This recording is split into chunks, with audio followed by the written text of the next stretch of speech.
This podcast episode is brought to you by OWC, Whisper Room, Spectra 1964, PreSonus Studio One, and Jay-Z microphones. So get ready to rock.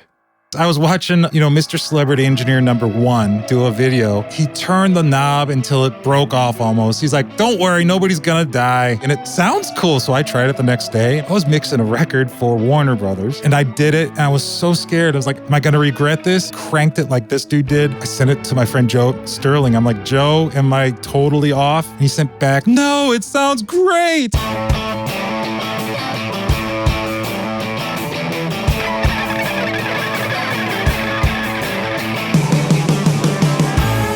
Welcome to Recording Studio Rockstars.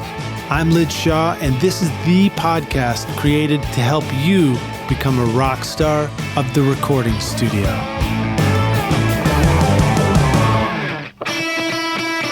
If you feel like the fast pace of computer tech has made your studio Mac obsolete, then think again. OWC is your personal studio tech for memory and speed upgrades, DIY installs, and used Macs perfect for recording and mixing. Why ditch your existing computer when you can take your studio far into the future with the Mac you've already got? Learn how to supercharge your studio and find out how awesome your Mac can be at OWC.com so that you can focus on making great music. If you're sick of bothering the neighbors when you're trying to record your music or ruining your recordings with outside noises, but you're not ready to spend a fortune on permanent studio construction yet, then consider getting a Whisper Room ISO booth for your studio. Whisper Room offers an instant solution for a comfortable, quiet, ventilated, portable ISO booth with easy line of sight for recording vocals, guitar amps, or even drums. Get 10% off the 4x4 or 4x6 booth when you mention Recording Studio Rockstars at whisperroom.com. Hey Rockstars, it's your host Lid Shawn. Welcome back to Recording Studio Rockstars, bringing you into the studio to learn from recording professionals so that you can make your best record ever and be a rock star of the studio yourself. My guest today is Jamie Tate, a Grammy and Emmy award-winning recording engineer, mixer, and producer. Jamie is owner of the Rukkus Room studios in Nashville, Tennessee. Jamie has worked on records of all kinds, from writers publishing demos all the way up to Grammy-winning and #1 chart-topping hits. We spoke with Jamie previously on the podcast from his studio back in episode 81. So we're psyched to have you back, like nearly 200 episodes later, dude. Welcome back. Why did it take till 81 to get me? No, I'm just joking. Yeah, that's a good question. I'm not that guy. No, I think it's because of the pace at which you answered your email. Oh, yeah. I'm still checking emails from 2004. There you go. That was super fun, though. Jamie has extensive experience mixing for artists like Alan Jackson, Brooks and Dunn, Marty Stewart, Justin Moore, Thomas Rhett and Billy Currington. His clients include major labels like Big Machine and Broken Bow Records, and he regularly works with professional country and pop songwriters from publishers such as Ole, SeaGayle, Dan Hodges Music, Starstruck, and many more. And today, I thought we would focus more on mixing, learn all Jamie's secrets. You ready to give us all your secrets? Sure. All right, dude. Sure. And see what we can learn about making better mixes for ourselves in our own studios as well. Please welcome Jamie Tate to Recording Studio Rockstars. Jamie, dude, are you ready to rock again? I don't know how to whistle. That's about all I can do. Lid will sound replace that later with a good whistle, right? You would think, but I'm too lazy to. I'll just leave the perfect natural whisper. Hey, it's a good opportunity to get your de-esser working. Let's listen to Lid's de-esser work. If it doesn't work, it's nobody's fault. Can anybody name what kind of de-esser is being used right now? It's the Massey. It'll definitely be the Massey. Oh, really? de-esser. Yeah, shout out to Massey. Yeah. Those are great, man. I love the Massey plugins. I don't have any. You don't have any? I don't have any. They're good, man. Real good. He was sort of an originator of high-quality, affordable plugins, too.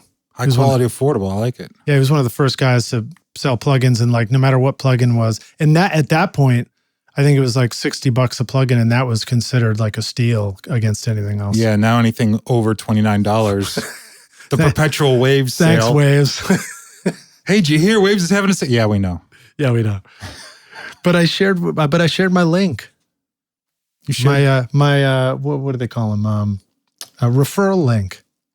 Oh. You know, that's what they have. Waves has a referral link built in. So you just, you buy it and then they're like, hey, why don't you share this? And you get some Waves credit. I have so many Waves credits. It's how many different versions of an 1176 do you need though? I don't know. I know we've talked about using 1176 on the last episode. I love them. Wish I had about 2,500 more, but you know, how many can you use?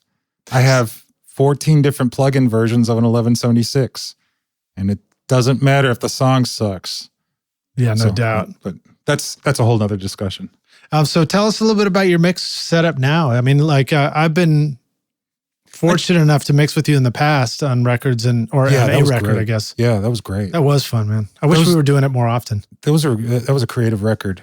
Kudos to you because there was a lot of creative ideas on that record. Thanks, man. It was a lot of fun to do. Yeah. I remember you were really tickled by the fact that we had a 12-string acoustic come in for that one verse part. You were like, dude, I love that 12-string. Because it was like Jeff Lynne type thing, wasn't it? Probably, yeah. That's probably exactly what it was. Yeah, I've yet to get paid for that record, but that's because of the artist. Oh, well, we'll figure that out. That's my fault. I send out invoices as often as I check my email. Well, you're somebody who's always been like really focused on just making music in the studio, which is pretty awesome. No. Okay, this is a thing of mine. I spent the last 25 years getting my chops, my mixing chops down, right? And I've had a nice career. I'm grateful. But there are other guys who spent most of that time trying to obtain celebrity status and letting their mix chops kind of go by the wayside. And it's amazing how much more important the salesmanship of music is than the actual ability to mix a record or make a record is. Important in what way? Perception is reality. If you tell them how good you are, then they think you're really good. You know, I'd rather tell you how great I am than prove it to you kind of thing. Yeah. And it just, you know, maybe I'm getting old and grumpy, but it's a little frustrating when... No, I don't think so. I think you were young and grumpy too, man. Oh, that's true. At least I haven't changed. I'm true to myself.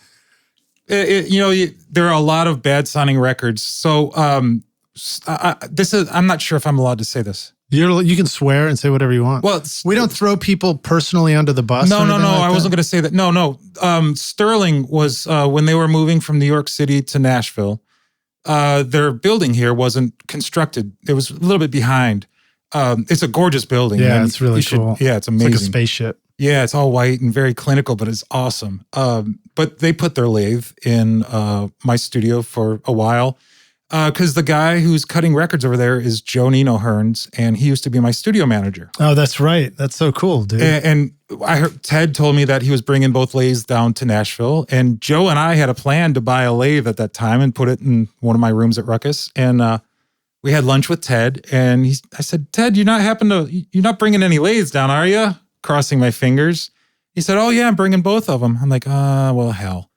So there goes our plans of buying a lathe. We had a Neumann 80 all lined up. We had the price, we had everything, and then Ted's bringing down two 80s. So now, is this when I saw you sort of on Facebook talking about doing some live to disc recording at the studio and stuff like that? Yeah, this is while Sterling was there. That's something. Oh, that's right, yeah. So anyway, Joe is my studio manager, and he used to sit on the couch and just read manuals of lathes and let out a laugh, you know, every once in a while, and go back to reading manuals about lathes. And when I heard Ted was, bringing them down, I told Ted, I said, he's my studio manager, but nobody in the world deserves that job more than Joe. And now he's cutting all the records. He cut like 64 Grammy nominated records last year, and he's just... Good Lord, Joe did? Yeah, he's the 64 Grammy nominated records? Yeah, that's all he does day after day is cut sides, you know? He worked on Kanye's record while he was at my place. He worked on that for like 3 months trying to get approval. That, you know, they're playing him back on Krausley's and it wasn't translating. Right. But he's a brilliant cutter. He's the best cutter. You know, he learned from Ryan Smith over there, and I was always a fan of Ryan's cuts because they play back so perfectly. Yeah, Ryan's fun, man. I mastered a record with him. He was on the podcast. We had a blast. Oh, he was on here. That's cool. Yeah. I love Ryan. He's actually a really good friend. I've become friends with all those guys at Sterling. Good bunch of dudes. What was I talking about? We were talking about, I don't remember. Where are my keys? Give me a gun. Your mix setup or something like that. What? So, well, actually, that's where we want to go. So tell us a little bit about You know, when we how you're listen mixing back, out. I'm going to be screaming, no, go back and talk about the banana split you had for lunch that caused this. I'm going to be talking about something like that. Well, I remember when I worked with you, you were mixing in the A studio. There was a B studio where you had bought a $100 mouse for your Pro Tools, a $100,000 mouse for your Pro Tools rig. Digidesign console. And now I have another one in the front room, one of the D command and D control. I have one of each. I just hit the mic stand. The Jimmy Dean control? Yeah, Jimmy Dean control. Do you have a plug-in to take this out? There you go. Well, time shall see. Time shall see? Time shall tell. Ask Isotope. We'll see if it catches it on the way. Yeah, it's gone. It's perfect. So the front room had the big Pro Tools controller in it, and you felt the pressure. You're like, people are telling me I need to mix some Pro Tools. So here's the story. Yeah, I was supposed to mix a really, really, really big record, like, in Nashville terms, but really big, like really big. It was what pop star who made a country record, and everybody, the eyes were on Nashville for this record, and I was supposed to mix it. And were you supposed to mix it swiftly? No, wrong female artist. Okay. Yeah. The record ultimately tanked, but so nobody even knows that it was made. But at this time, it was all the talk of Nashville, and I was supposed to mix it. And then somebody at the record label said, wait, he mixes on analog consoles? This is 10, 12, 15 years ago. I don't know how long ago it was. And they go, no. We want to be able to recall these mixes easily. I'm like, I have total recall. I can do it. No. We need to mix in the box. So they gave it to somebody, and the producer came to me the day before mastering, said they've recalled each mix like 12 times. And he goes, what's wrong with these mixes? And I listened. I'm like, dude, pull the faders down. Start again. And it scared the crap out of me because labels were going to people because of the gear they use, not because of their skill set. So I bought a D command and a D control, stuck them in my rooms, and there they sat, dusty. I haven't used... So you're still mixing on the console? I'm still mixing on analog gear. There was that pressure to switch over, but it came and went. It's gone. Yeah, that doesn't exist anymore. And now it seems like the guys mixing on analog consoles are the big records, and the in-the-box mixers are, like home studio stuff or like demos or like new guys, There's no stigma anymore, which is awesome. Use whatever the hell you want.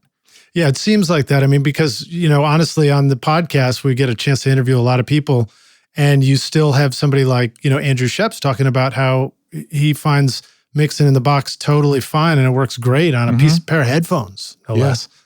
So absolutely. I love hearing all the different angles. All my favorite guys use SSL consoles. It just seems like all of them are SSL guys, but I think that's more of the era they're from. Whereas guys now, I'm sure guys are doing amazing mixes and they're mixing in the box. It doesn't. It's almost like Pro Tools. It's like switching DAWs. The truth is, the one that you learn on and that you can fly on, that's the one to use. I'm not going to tell, a great guitarist which guitar to use. Oh, no, you need to play this guitar. Right. Well, no, it's not how it works. Use whatever you're comfortable with. So that's tell an old blues guy that he has to use it too. Right. Why don't you use a new guitar, Mr. Blues Guy? He's been using solid state amps and getting like classic tones out of it. Right. It's a bit odd. There's this whole machismo kind of peeing contest thing to recording gear. People post, on the social medias, the Insta faces and the Twitter books and stuff, firing up the tube gear today. Well, who cares? My vocal chain today. Oh, I don't care. Is the song good? Can you sing in tune? I don't think he's posting it for you. Well, that's true. That's a good point. If you're not his client, he's probably not posting it for you. Yeah. It's what you just said a moment ago, which is there is some value in telling your story out to the people that want to work with you, or you're like, that's true. Cool. It is advertisement. Yeah. It's cool. You have, if you have great gear, that's fine. I love it. I use great gear too, but Speaking of great gear, you had an awesome story about getting a new set of monitors. I was asking you about your vinyl collection at home, because I know you're a huge, fan of vinyl, and you had a great story about a new pair of monitors that you can take your mixes home to reference on. So I went to AES New York a couple years ago. It was right before Sterling Sound, who was in New York City. They were about to move to New Jersey and to Nashville, and I'd become friends with Ted Jensen. He mastered something of mine, and we were just exchanging emails and stuff, and we became close friends. And anyway, I was in his room, and I'm like, okay, well, play me something. So he played me a mix, and I was like, my jaw hit the ground like this. Okay, you didn't see that because it's radio, but yeah, but you heard it hit the ground. Yeah, poing. Wait, that's something going up. That's not something falling. And my hitting the ground didn't sound like you had a very heavy jaw. So I was, and then he played something of mine, and it was just like the most perfect listening experience I've ever had. It had the impact of a live concert, that thump in the chest, but it was like clean and accurate, and you could hear the imaging was amazing. It was all the superlatives. It really was the best listening experience I've ever had. And I must have told my wife when I got home about it maybe 3, 4, 5, 12, 15 times. So she got the message. We'd had dinner with Ted and Diane about a month before that. And she remembered that he said they were having a fire sale for all the stuff, all the studio gear before they moved to Nashville. So she called him and said, hey, are you selling those speakers? Jamie really loves them. So she got them the speakers, the exact same speakers in Ted's mastering room that he'd been using for 20 years, are now in my living room. That was my Christmas gift. Nice, dude. Yeah. That's awesome. Thank God you didn't buy Bob Ludwig speakers, or else you would have had to you would have had to install giant pylons, 40 feet into the bedrock underneath your house. Yeah, that's right. These things are massive, but my room is room's so big that they're not quite big enough. Oh, that's hilarious. So yeah, they're a good reference at home. When I got them, I was doing, a good hour and a half every night just listening to music. You rediscover your whole music collection when you get something like that. A friend of mine just got a new turntable needle, and he's doing that right now. It's brilliant. The truth is, when you have a great stereo like that, it's more fun than watching TV and movies. That's absolutely. Sure. Yeah. Absolutely. I think so. Yes. Did you actually end up with a setup like that and your speakers in your living room? Did you actually stick a TV in there, or do you just there's a TV in there. Yeah, I'm a big movie fan. I'm a huge movie fan, but yeah, there is a TV in the middle. But I'm still of the mindset I can listen to music and have as much enjoyment out of that. So yeah, I told Ted I was 2 pieces of gear away from being a competitor. Were those Ted's 2 ears? Boom, boom. Awesome, dude. You want the critical details from your microphone to get through to your recording, and the Spectra 1964 101 amplifier provides just that. With unequaled headroom, low noise, and a linear output, irrespective of transient audio peaks. Used by Tom Dowd, Muscle Shoals, Stax Studios, and The Record Plant on records by ZZ Top, Aerosmith, Bruce Springsteen, and John Lennon, Spectra 1964 brings that same incredible sound to your studio with the new STX 600 mic pre with built-in comp limiter. Start making classic records again at Spectra1964.com.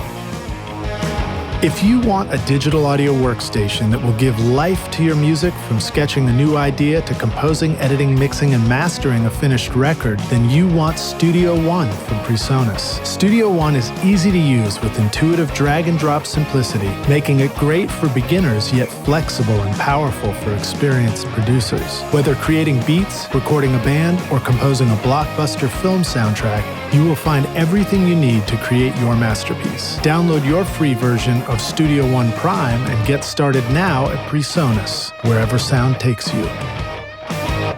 Okay, cool. So you're mixing on the console, which is a Harrison, right? No. Yes. It's the API designed Otari. Oh, Otari. That's right. That's right. The Concept Elite.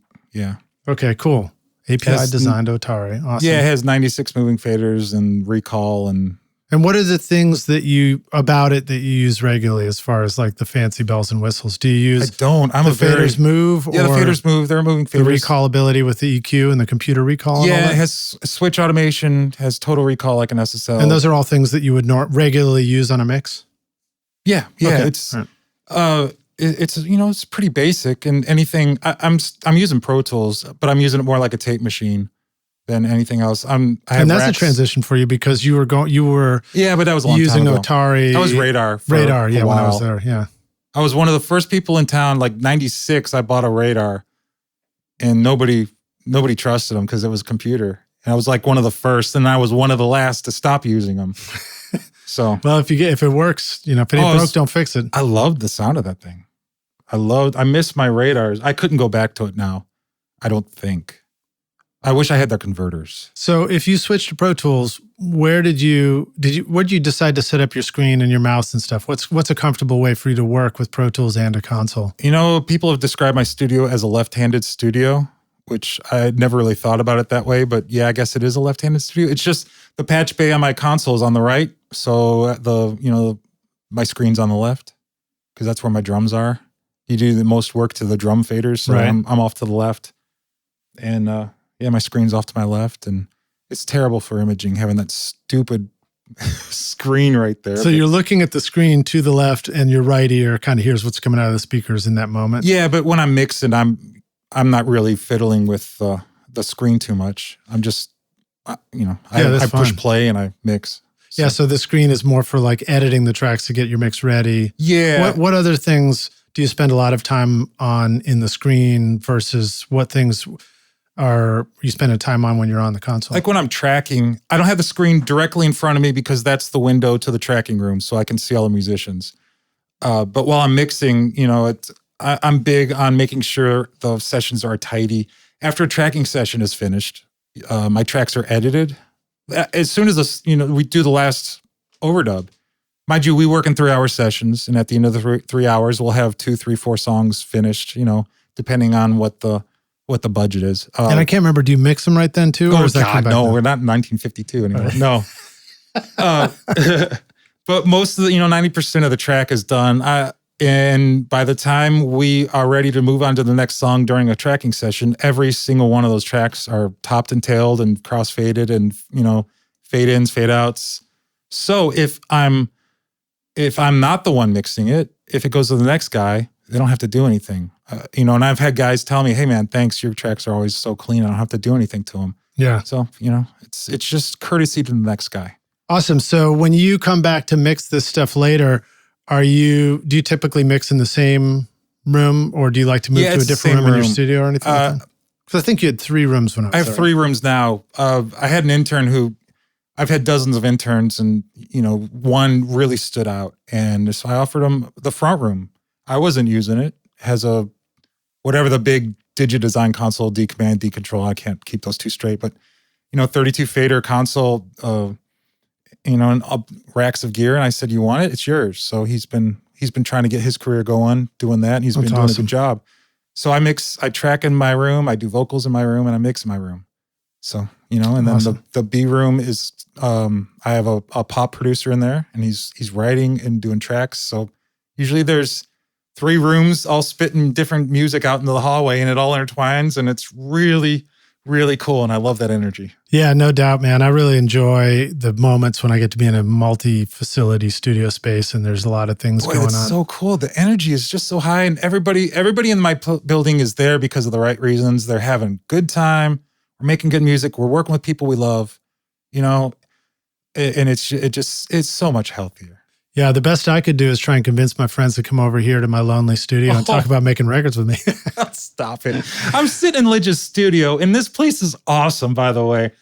I'm sure you guys have seen pictures of it, but you just need to be here. It's this dedicated room building. It's not a room, it's a building just dedicated to making music, and it's so perfect. It's exactly how you would want it to look. If I were casting a movie, this is exactly how I would want this set to look. All right, you movie casters out there. Remember that. You heard it here first. It's awesome. I'm sitting next to the console that Hotel California was recorded on and the Saturday Night Fever, the Bee Gees stuff, and who else? Everybody else. The soundtrack to Grease. Grease Lightning was done on there. Wow. Grease is the Margaritaville was recorded on there. Ah. Crosby, Stills, and Nash. Eric Clapton. I'm sure you posted pictures, but you need to post more pictures. I'm moving a fader right now. You should do. I'm touching myself. Airplane faders. Tom Dowd worked on that console all the time. Tom Dowd. Yeah. I'm conducting the band as we speak. Believe it or not, I'm inviting Tom's daughter, Dana Dowd, to come be a guest on the podcast. She's become a total music historian of recording and Dowd's daughter, Dana. History. Yep. Well, let's see. Let's keep going. So when you're laying out a mix, talk to us about the beginning of a mix process. I know that you mix a lot of things you've recorded. How often do you mix something that somebody else has done? Well, I'm getting more and more. I'm getting hired a lot more now to mix stuff that other people recorded, which I absolutely love because either it's a challenge or, it really kind of pushes me. And which that's the part I love about it. It's a challenge because even if they're well recorded tracks, they sound different than what I do, and that blows my mind, and I love it because we're all kind of we all have these, things. I'm like, are their tracks better than mine? There's I feel that way aspect every day. because I take pride in my drum sounds, and some people give me tracks and I'm like, wow, they're completely different drum sounds than mine, but they're just every bit as cool as I've ever wanted to be, Yeah. And here I am trying to figure out how to get the most out of these ultra cool tracks and make them into a record. And I love that part because I'm mixing and these are tones that aren't mine and they're different people's, and I feel like I'm part of something bigger. And usually those are my favorite mixes, to be quite honest, the stuff other people have recorded. Even if the tracks aren't as great, that makes me work even harder. And sometimes those mixes turn out better than like stuff I've recorded because I've had to put so much more work into it. There's something that can happen when you're compensating for a sound and then you arrive at something that's like balanced and works and it's together, but it's got this unique character to the whole thing. Isn't that cool? Yeah. That's the part I live for. Yeah. So I absolutely love mixing tracks from other people. And luckily, I'm fortunate enough to be doing that more and more and more now. So, yeah. But I do have a template in Pro Tools. I do use plugins, processing. Yeah. So I load my template in, and usually even if they're tracks I recorded. So this template makes an appearance when you switch from the recording stage to the mixing stage. Yeah, tracking, I don't have anything. You just start with a blank session and then you just make the tracks you need for the session. Yeah. So I don't have any processing on those. So you can hear what's going to tape, but I do have, I say there's no processing. I do have it running through my outboard gear. So it's pretty damn close to mix-ish. And it's coming up through the console. It's coming up through the console and through, broken out on faders. Yeah. So it's, the tracks I'm recording they're processed. I'm not putting bad sounds to tape. What about the headphone feeds? Do those come from the console or do they come from Pro Tools or a combination? I have a Q8 system, which means, there are boxes out there. There are 8 faders on them. And I know there are boxes out there with 1,000 faders on them now. Who makes the Q8? Is that It's a Formula 8 sound. It's some local Nashville guy made them in the 90s. Oh, okay. These came from Barry Beckett's studio. Really? Yeah, when they his estate sold off his stuff, I bought them. I used to make these things back when I was in college. So maybe my solder work is inside, but so nice. I have 8 faders. I send whatever I'm listening to in the control room down, fader 1 and 2, and I label that mix. And then I give them a click, a vocal, and then just the basics, the guitar, bass, keys, monos into the keys. Yeah. And if you're working with an experienced veteran musician, you're going to walk out there and notice the mix faders are up and maybe a little bit of the click, and then all the others are down. Right. If you work with somebody who's never been in the studio before, all the faders are all the way up to the top all the time. Never fails. Nice. So more. I can't hear more. I get musicians are very, very sweet. They like my headphone mix. What about headphone volume? Do you find that the pro musicians, the volume is very reasonable and the amateurs is cranked? Yeah, blowing up my headphones. Tommy Harden, the drummer I use a lot, he leads all my sessions. His headphone mix is so quiet. And he tells me that he learned to have it really quiet. He wears, closed cup like and he's earmuffs. Playing drums. Yeah, the shotgun earmuffs, whatever. And he has it really quiet, and he says he can hear the downbeat better that way. Fascinating. And we had a bass player on a session who was playing way ahead of the beat, and Tommy said, "Hey, why don't you turn your headphones down on this next pass, see if that works?" And it worked. The guy turned the headphones down, and he played a lot more in the pocket. But I do work constantly on the headphones. What I'm hearing in the control room is what is being sent out to the headphones. So I'm constantly monitoring what they're hearing. And are you still listening on Genel X when you're mixing? Yeah. Which of those? It's the 8050s, I think. The rounded. I used to have they're all 1030s. kind of rounded, aren't they? Yeah, now. I can't tell what the different. All I know is I loved yours. I actually didn't like the ones back in the 90s, the little mouse commercial ones. Right. Mostly because I think I just didn't know how to use them. They made my mixes, which sounded terrible, sound terrible, They do have a tendency to make bad stuff sound a little better and good stuff sound a little worse. I don't know what they are. I bought a pair of the 1031s back in like 92. That's what I remember, the first ones that I was introduced to. They were like $1,500 or something. And I used those for a while, but they just didn't give me enough low end. So I switched to 1031s and now I'm on the 8050s. For some reason, I had a bad batch of Genelecs, and Genelec was awesome. I had 6 pairs of them, the 1031s, and my tweeters kept blowing, and I listen quiet. I mean, you do. I listen, I doubt I'm 70 dB, which is below conversation level.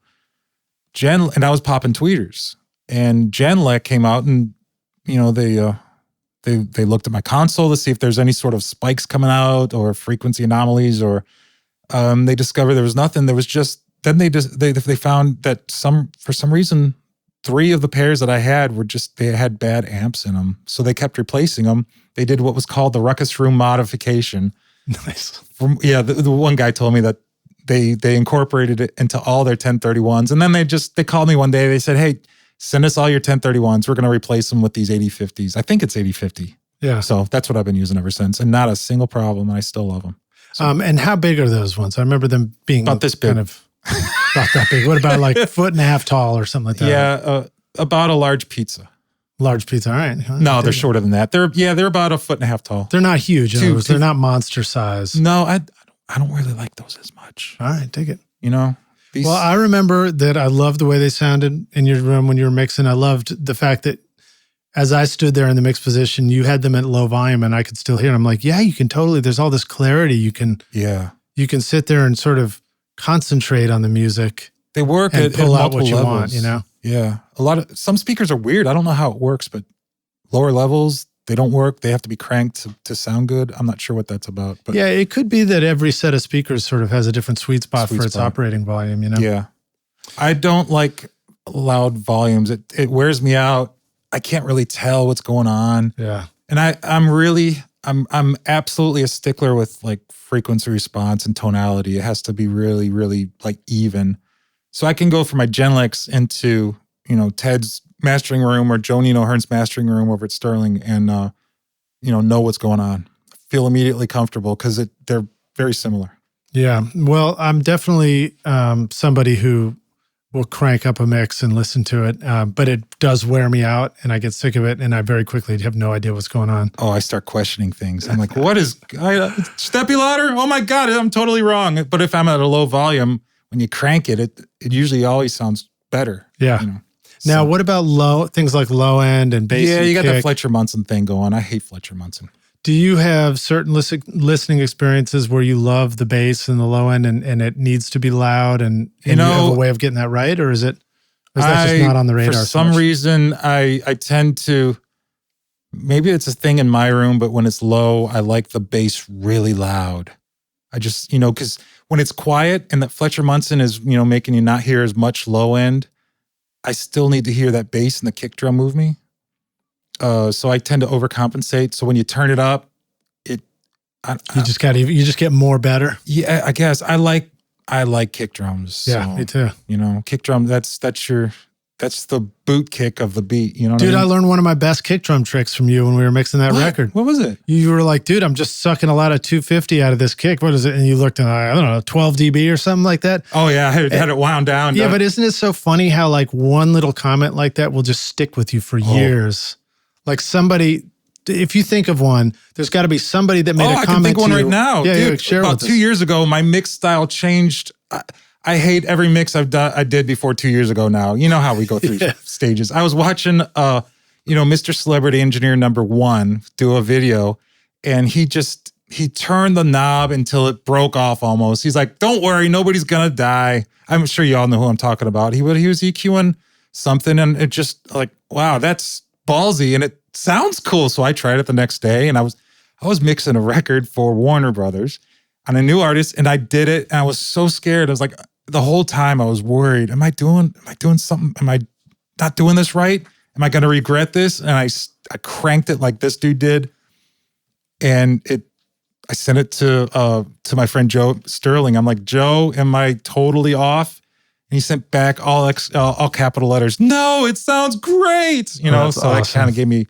You got to have a good friend you can bounce ideas off of like that. Yeah, I agree. It's really valuable to have friends that you can bounce your mixes off of, just chat about stuff, go like, dude, I'm freaking out about this. What do I do? And they're like, so try this, you know? I have a bunch of friends who I do that with, who I feel comfortable enough to do that with. And I have a bunch of friends who are comfortable enough with me to do that with. I love that kind of stuff. Yeah. We're all trying to make each other better. You know, it's a healthy competition, and there's really no schadenfreude involved. I'm really, you know, we really do cheer each other on. Yeah. For some reason, I feel like at the very beginning, I felt worried that it was a competition, and then you get past that pretty quickly, and then you realize that like it's just totally oh no, we're all so insecure. There's no insecure. We're all in it together. Trust me, everybody else thinks that they're worse than you, so don't worry about it. It's all good. And you know, if one of us is successful, then it just seems like everybody in that clique becomes successful. It raises the bar, and we love it every time somebody raises the bar with the record, because you're like, oh man, I got to go figure out how to do that. It's like what you said about the drums. Yeah, you know. Right. Do you have records like you hear a record go, oh shit, that just kicked my ass. I got to get better. I have records like that. Yeah. Well, obviously in my situation, it would be hypothetically totally illegal for somebody to be in here using my mics in a different capacity than me. But let's just say were that theoretically to have happened, and were I to have listened to the recording after they did that, theoretically, hypothetically, I would be struck by how awesome it is that somebody would have used the same stuff I'm using in a different way. And I've talked about this on the podcast often, but because it gives me a chance, I'm like, oh shit, that's how that sounds if the drums are over there and the mic's over here, and you know the piano gets mic'd up this way, and it's great. And then you just immediately steal it. Yeah, it's like songwriters. I've heard they're searching for that chord, and somebody goes, oh, it's a B major 7. What? Bring, and there's the key to the whole universe. You learn one little trick, and that's how blah, blah, blah got that snare sound on that song. Are you sick of microphones that make your music sound harsh and brittle? The new Amethyst mic by Jay-Z Microphones brings you a rich, warm tone with perfect detail using the golden capsule technology. Resulting from 30 years of microphone design, the Amethyst is hand-built using carefully selected parts with Class A discrete circuitry, extremely low self-noise, and an advanced shock mount to make sure your recordings sound awesome. This is my voice on the Amethyst right now. Use the limited time coupon ROCKSTARS to get 50% off the Amethyst mic at jzmic.com. One of the things, another comment you made, maybe it was on the last podcast, you talk about acoustic guitars and putting it, you know, just cranking up the 20 kilohertz all the way. Yeah, I don't do that quite as much. Well, I just started. You're so behind the times. Maybe I was ahead of the times and you're right with it. I don't know. It's a cycle. It's like fashion. Yeah. But I got this in the Tigler Audio Manufacture. Oh, yeah. The VTRC, and it's got like 15, 18, 20K on it. And it's very transparent. And it's one of the things I love experimenting with. Is like, well, what happens if I just crank that up? What does that sound like? And it usually sounds pretty good, doesn't it? It sounds really surprisingly good. I would have thought it would have sounded completely broken. No, I love that range, that 20K, just cranking it up. As long as you have a clean signal, it's great. I'm a big fan of that. But, you know, I go between that and trying to do like darker, thicker mixes. I don't want to sound too corporate with the top end. I want to sound like the corporate. You know what I mean? End, yeah. Wait, which way is that? Is that too much or too little? I want it to sound like a Celine Dion, Michael Bolton record. Right.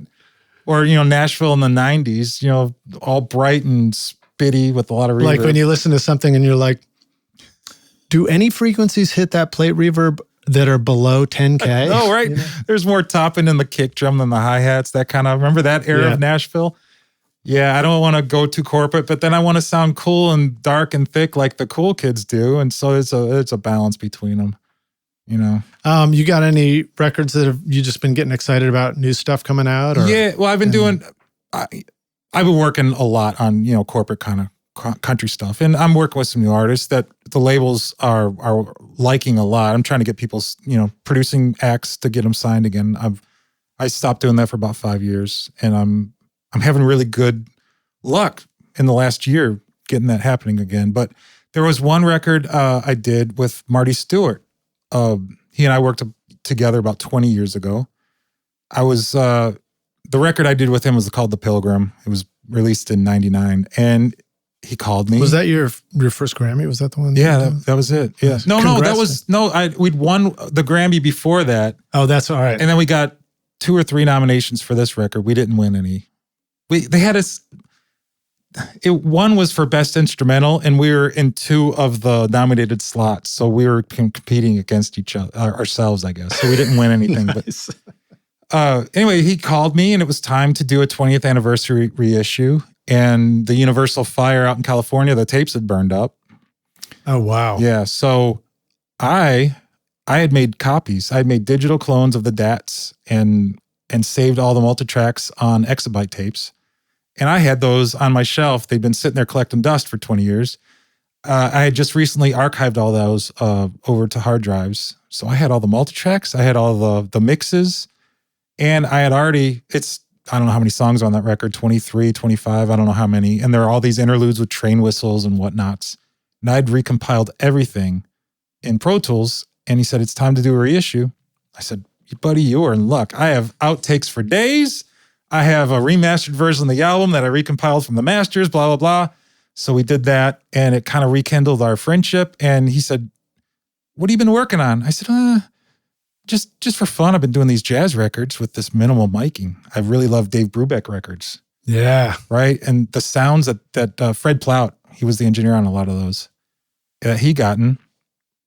I'd talked with Mark Wilder of Sony Mastering Battery Studios up in New York, and he's kind of the expert. And he and I have been talking back and forth, and very sweet man. And he sent me pictures. Fred, the engineer, used to take a lot of photographs of the sessions.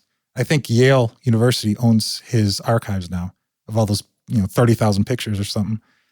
And Mark Wilder sent me all these pictures and plots and instrument lists and microphone lists. So I had the exact setup that Brubeck used, on his sessions, down to the point of knowing that there was moleskin on the kick beater head. Wow. We got down to the scientific part. So I did a couple records. That's some good recall notes. Yeah. Oh, boy, it was spot on. So I did a jazz record like that, piano, drums, bass, all in the same room with the same mics, with the same mic positions. And you know what? It sounded like it. It sounded like a Brubeck record. That's awesome. I was telling Marty about that, and he got excited. He says, those guys who worked at RCA Studio B here in town, they came from New York. Those are the same mic techniques they used. I'm like, yeah, really? That's interesting. I never quite knew that. The sound from Studio B was a bit rounder. It's a bit different, but it was gorgeous sound. I love what those guys did. He goes, you want to do the new Connie Smith record? I said, yes, of course. That's a stupid question. And so he brought Connie in. That's his wife. She's a Hall of Fame, Country Music Hall of Fame artist. She's the least famous person in the Country Music Hall of Fame. Wow. Well, she had kids and she quit singing. She has 80 records, and one day she just stopped. 80 records. They would record. She owed the record label 2 a year. Wow. So I remember hearing about that early record deals would be every 6 months you have to turn in a new record. And they record them, in a day or day and a half. So now you have to turn in 365 to your Instagram channel. Oh my, yes, exactly. Boy, what a different world we live in. So anyway, Marty brought in these musicians. He brought in Pig Robbins, who played on, Patsy Cline records. And I was nervous just out of respect just to meet the guy. He's 80-something years old and played just like Pig Robbins. He was brilliant. And Chad Cromwell played drums. And I said, Mr. Cromwell, where do you want your microphone? And I used one mic on the kick drum and one mic on the overhead, and that was it. That's all I used on the drums. Awesome. Yeah, and it sounded great. I just did a 2-mic drum thing. Yeah, how did it turn out? Fantastic. What style of music was it? Well, I was actually doing a review video for these Jay-Z microphones, and I had 2 mics to do a review of. I was like, well, let me just put one in. I'll put one in front of the kick, one in the overhead, and it sounded amazing. Yeah, good microphones. Just get the balance, and it's like it might not work for Neil Peart, but it works for He's hard to record now. Rest of soul. Oh. But I know. But it did take Chad about 3, 4, or 5. I don't know how long. It took him a while to get used to the different balance because it's a completely different mindset. Chad's great, man. He got it. Dude. He came in. You know what it was? We recorded a couple takes, and then we had one we wanted to listen to. They came in. Chad heard it. We went back and did another take, and it was fixed. That's an important part. Talk about mixing by fixing way before the mix. There was no fixing the mix. But fixing was just like, have the musician come in, listen on the speakers, go, oh, that's what my instrument sounds like. This is what's called let the tape be the bad guy. Your singer singing out of tune? No, it sounded in tune to me. Play the take for them. Yeah. They'll hear it. Chad heard exactly what was needed. He went out there, rebalanced his playing, and it was great. From there on out, smooth sailing. Yeah, I find if I'm doing too much talking, which is often, if I'm doing too much talking on the talkback, the answer is just have the band come in and listen. Oh, absolutely. That's good advice. Hypothetically speaking. No, it's, not that you record anything here, because you don't. So, all right, awesome. This is a hydroponic place, right? You just grow plants. Yeah, I'm just drinking water. Amway. You sell Amway out of here. No, I can't do that. Oh, you can't do that either. You can't do that in Nashville. You can't have anybody come to your house. Oh, well. But we'll do a dedicated episode on that soon, or way back in the past, depending on when this airs. So here we are. We promised the Rockstars that we were going to be focused on mixing. So before we take a break here, talk about mixing that record, the Connie record. Connie Smith, yeah. Yeah, and what it meant to mix when you were using these minimal miking techniques. It was hard because you have, a kick mic that they don't want to hear, and they have a drum mic that they don't want to hear. And the only drums that you're going to... Marty doesn't like drums. He'll walk to hear a mix. He'll walk into the room, not even hear anything, and goes, drums down, vocal up. I'm like, Marty, you haven't heard it yet. Drums down, vocal up. That's just how he mixes records. They're always drum shy.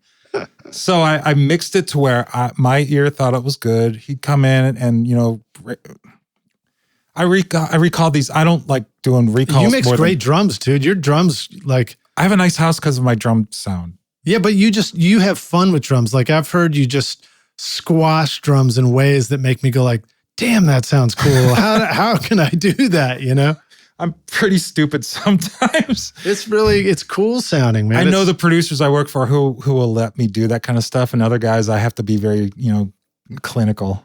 But I just kind of know my clients, I guess. But I love experimenting with drum sounds. I love when they pump and breathe and squish. Yeah. And I love that. Yeah, like you'll do a snare that just goes like, there you go. Hopefully that came across the mic there. So big snares are not in anymore. I get in so much trouble for big snare drums. And the world doesn't know what's good for them, man. The world doesn't know what's good for them. I've spent the last 25 years learning how to do big snares. And now, when I hit my prime, I'm not allowed to do big snares anymore. They want this. Here's the thing, man. Here's what we need to remember. As we progress forward in our age bracket, the very same fans that like the same music we did when we were younger, they are also in our age bracket, and they also still like the music that we like. So there are people out there that want to hear the music that we like as well. I'm working for a bunch of 20-year-olds, though, and they like the bink snare drum, whereas I like the crack. Or they like boom, yeah, boom, boom, boom. Did we just write something? Hi-hats. Those were 808s and hi-hats. And the sprinklers. What's funny to me is when they're 70 years old, they're going to be like pining for 808s and hi-hat trap music, and they're going to be playing it to each other. And that'll be the thing. Here's a thought. Will 808s outlive the electric guitar, or have they already? Ooh. Ponder that one, rock stars. Well, I mean, didn't an 808 really actually exist in the form of a kick drum and a bass guitar before it was coming out of a machine? Like back in the early 80s, when did 808 come out? 82, 80. I mean, 808 is just a bass tone. It's just a resonant long note. But it's also the sound of that snare drum and the sound of those sprinkler hi-hats. Yeah, sorry, I should have been specific. I meant 808 kick. Oh, the boom. Yeah. Everything else about an 808 was everything totally else. unique. Like everybody's using those 808 hats. Yeah. Every pop song I hear has the same lawn sprinkler thing going on. It's just really annoying and boring. Lawn sprinkler. Yeah. It's really boring. Stop doing that, people, please. Anyway, I'm just saying, have 808s outlasted the electric guitar? Nobody's using electric guitar anymore, except in our little neck of the woods here in Nashville. Well, electric guitar is kind of morphed too, because it's morphed into something that is like a big sound effect now, because you have crazy pedals, and you've got like, amp simulators that will create these otherworldly stereo, landscapes out of an electric guitar. We joke a lot that we're in Music City and they use the guitar as the icon And pretty soon they're going to have to change it over to a laptop because that's how music's being made now. All right. Well, we're going to take a break for a minute. When we come back, we'll jump into the jam session. And reminder, rock stars, we got links for what we're talking about. Go check out Jamie's music in his studio in the show notes. So scroll below, click on the link with your finger. We'll see you guys in a minute for the jam session. Cheers. Do you really want the neighbors banging on the ceiling when you're trying to rehearse or record your music? Do outside noises and computer fans get into your studio mic and ruin your recordings? You could book a pro studio to record every time, but that would add up quickly, and doing permanent construction to soundproof your studio could easily cost up to $100,000. And you can't take that with you when you eventually move the studio. Don't you wish there was an easy solution right now? Whisper Room ISO Booths offers a simple way to install a comfortable, quiet, ventilated ISO booth in your studio with easy line of sight for recording vocals or even drums in a variety of sizes. For 30 years, Whisper Room has been solving studio isolation needs with ISO booths that are shippable, portable, and can be assembled in an afternoon. Now you can get pro vocal recordings right in your home studio, practice whenever you want, and start using real guitar amps again. Get 10% off the 4x4 or 4x6 booth when you mention Recording Studio Rockstars at whisperroom.com.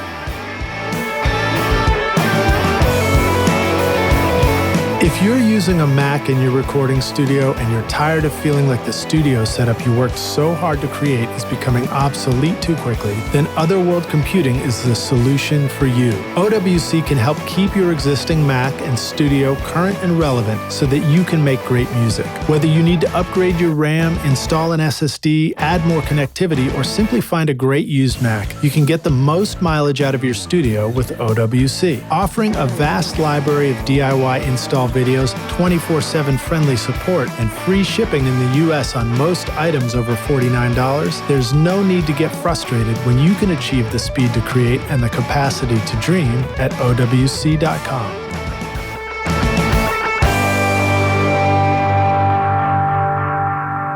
Hey Rockstars, we're back now for the jam session. My guest today is Jamie Tate, joining us here at the studio. Jamie has the Rukkus Room, has recorded and mixed many great records, so we're going to dig in more into the mixing aspect because we love tangents, but we also love mixing. So you ready to jam, dude? I am. All right, cool. Let's jam, man. So let's see, what other aspects of mixing that minimal record, what goes into the mixing process? How much mixing trickery is involved, for example, parallel compressions and things like that? I'm not really a trick guy. I can name on the times I've used tricks on the hand of a middle school shop teacher. I just don't. Is that? I thought of that one the other day. I had to use it. Was that too forced? No fingers? Yeah. No, I'm not really a trick guy. I pull up the faders, I put a compressor on it, I EQ it, and that's kind of it. Squish it and hose it. More of a tone guy. Yeah, tone and balance. I'm all about the tones and the balance. I've learned in the last 2 years, I said that, I don't like any of my mixes before 2 years ago, and it's kind of true. I've learned how to listen. And this is me 25 years into the business, and I feel like I've finally been able to step back, and while I'm mixing, I can listen to what I'm mixing, like outer body experience. I don't want to get too spacey or crystal gazer here, but there is a trick to teaching yourself how to listen. When you listen the next morning and you're like shocked at what it sounded like, you thought it sounded one way, it sounds completely different. I was tired of that. Mind you, I wasn't quite shocked, but it was, that bass is a dB too quiet. That we're talking real minor little tweaks, but it makes a difference. And then when you send it to mastering, the guys were like, yeah, I had to do this. Now they're going, I didn't do anything. Really? Yeah. Even all your mixes from mix to mix were the same level.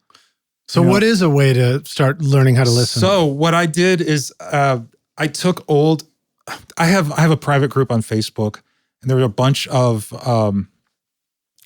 old like label goons and engineers, and there are some famous people in there. There's some big name engineers in there. I think there are 100 of us in there. I just started it one day, and they're all friends of mine. We become really close, and they started floating out like flat copies of Rush Masters and, flat copies of this and flat copies of that.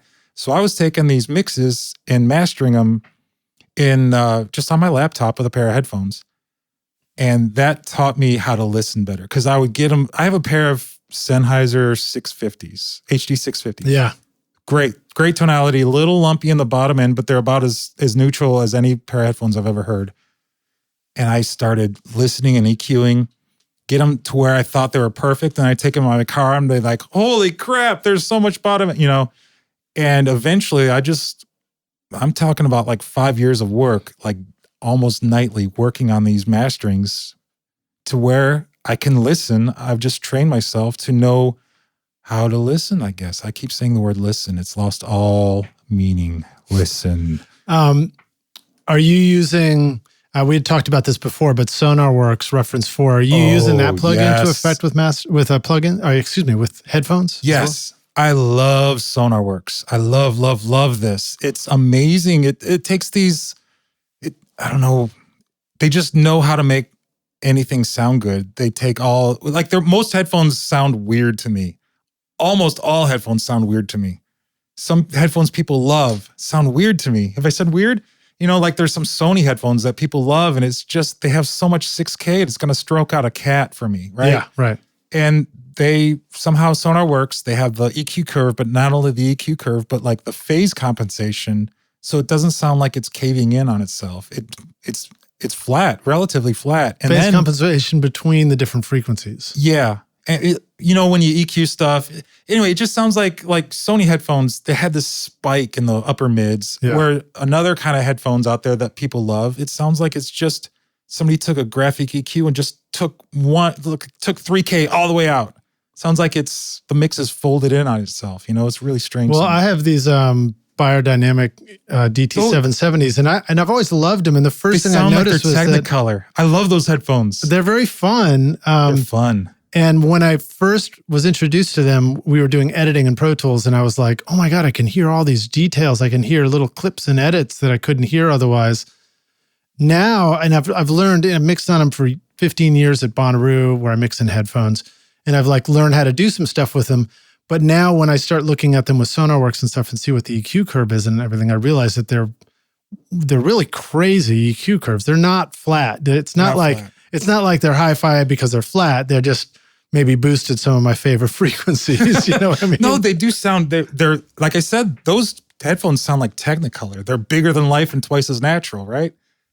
Twice as natural. I found, I was listening to Sennheiser 600s and I loved them. I still wish they had more low end. And then somebody told me to try the 650s. So I tried them and they're a little thick, around 250, 300, 400, somewhere in there. And then, but I bought them because they had more low end and they were still, on the right side of neutral. And then the SonarWorks, a friend of mine, Jeff Shannon, told me about SonarWorks. And I tried it. I was like, oh, that just fixed the minor qualm I had with those headphones. It fixed it and they're perfect. I can sit there, headphones plugged into my laptop and listen to the most perfect, reference that I've ever heard. And that, it sounds like I'm in Ted Jensen's mastering suite, Yeah, that's pretty awesome. I mean, they take some of the excitement off of the track, but I think, again, that's one of those things where you have to learn. It's kind of nice. I'd rather know that my mix wasn't exciting. Yeah. I like things that make me work harder. Yeah, and then work towards getting it right. And also, it's like you said, when you begin to understand flat stuff, you begin to learn how to listen to it in a way that is accurate or makes sense or whatever. Yeah. But what I like about the Reference 4 plugin, I've been using it primarily with my speakers and my monitors in the control room. I haven't tried that yet. I have the microphone at home. And what's cool is you can set up all these different profiles. So you could easily have, now I don't know how well it will work all the way to the back of my room when it's far from the speakers. I haven't tried it, but I need to try that. But it'd be cool to set up a profile for the back where it's like, you get the client fullest perspective, low frequency. Right. Yeah, low frequencies. And then I've got like a standing desk one because that's where I actually want to be standing and working while I'm doing this stuff. But yeah, so you haven't tried it with the speakers yet, huh? No, I do have the microphone. I was going to put it in my studios, but I've been fortunate enough to be absolutely swamped for the last 8 months. I don't have any free time. Today's the first day I've taken off. Wasting it on us. You're costing me. No, it's I love this. It's great, man. I'm a big fan of SonarWorks. I've mastered many records on it since getting it like a year ago. I've been doing a lot of mastering work, and it's a perfect reference. And now, after 5 years of this, woodshedding with myself with these old, Rush masters or Michael Jackson or whomever I've been working on, and then comparing it to, Bob Ludwig's work or, some of the big, the released versions, I think I've gotten to the point where I can master a record now. I think my chops in are headphones. in headphones. Wow. It took me about 5 years, and I'm an experienced listener. It's just a hard gig. Mixing is a hard gig. It took me 20 years to learn how to mix, you know, and it would have taken me 20 years to learn how to master if it was just on my own. It's just, ear training is so important. Remember when you mentioned Neil Peart? He took some drum lessons from Brandon, what's his name? Erskine? I'm not sure. The jazz drummer. He took some time off to take some drum lessons. Neil Peart took drum lessons, right? Because he didn't feel he was good enough. That's how I feel. That's why I did that. That's why I'm hanging out with so many mastering guys. They have these beautiful, expensive, perfect sounding rooms, and I can hear everything. I want to get all their experiences in my head, and I want to learn what they do and how they listen. And it's me as a mixer learning how they listen has been so invaluable to me. Have you noticed or sort of come to a conclusion that there's still a difference between the monitors in the room that you would mix in versus the one that you would master in? Yeah. So it's not like the conclusion is, oh, if I could only mix in the mastering room. I couldn't mix on mastering speakers because every detail the mix is naked. You can hear everything. If there was an ant on the mic cable, you could hear it fart. I don't want to hear all that necessarily. I still mix on NS10s and Genelecs. I don't want to hear all that detail. So I'll re-mention it here, but one of the cool things that I saw you do with your NS10s is you stack them on top of each other on the side of you, and you the tweeters on the left on one and on the right on the other, and you treat it like a stereo mono. Yeah, it's mono, but you don't have all that phase cancellation. So it's mono because if you send stuff to it, you're only hearing it come from one big stack of speaker. Yeah. But because it's not summoned to mono, it's not like canceling out. It's not canceling out the sides. Any piano harmonics or overheads or whatever. Yeah, the sides. Well, right. I mean, man, if it was just a flat up mid-side mic, the sides would disappear. Right, exactly. When you sum to mono, right? Yeah, and then when you pop it over back to stereo, you have a whole different mix going on. But, most people listen with the speakers off to the side. If they're washing dishes, they're listening to music. The speaker, the Sonos or whatever you're listening to is off in your living room while you're in the sink. So that's how people listen, unless it's earbuds, and I don't care because those are so wonky sounding. It doesn't matter. It's a different experience. It's just 100% of mix notes that come from earbud listening are wrong, by the way. Now I have the Avantone Mix Cube up there, and I love using that now for doing a bunch of things. So I'll sum it to mono because I only have one, but I immediately wish I had two of them, and I do exactly what you did, which is stack them on top of each other. It's great. But the thing that I like to use it for is low volume and balance checking, because what I've now learned is that at Fletcher Munson curve be damned, at all volumes, your perception of mid-range is similar, I guess. It's not the same, but it's similar. So if you mix at low volumes, you can get a perception of the mid-range balance that will still be legit when you turn it up, right? Legit. Yeah, there it is. That's why I still use NS10s, because it kind of puts that magnifying glass on your mid-range. And that's where the music is. The music lives in the mid-range. And, speakers like Oratones and NS10s, they kind of cancel out the extremes and the fun stuff. All that stuff will fall in naturally. If you have the mid-range right, the top and bottom are usually pretty balanced. That speaking of which, that's one of the things I started doing too, which was turn off the subwoofer, put it in mono, mute the right NS10, and just mix off the one left NS10 and just look at it. It's amazing. It's all about how the much balance. Easier it is to start listening to the music and make some decisions about whether things are loud enough or not. We stick our heads between these amazing speakers with this very precise imaging, and we get fooled because we're sitting there listening in this, ultra wide stereo sound, and then you move back a couple feet and it all kind of falls to hell. I think my whole career I've forced myself to work a little harder than I need to, just to make sure that it translates in the shitty car speakers. or, through whatever the people are listening to now, not laptop speakers. Still shitty car speakers to me. Yeah. I have a new car now, and I actually just installed a subwoofer. I had a subwoofer, and I took it back to the place. I was like, hey, can you guys put it in my new car? And here's what happened that was really funny, and I feel really stupid about it, but it makes some sense. So he installed it in the trunk where it had been in my last car, and seemed to have worked out just fine.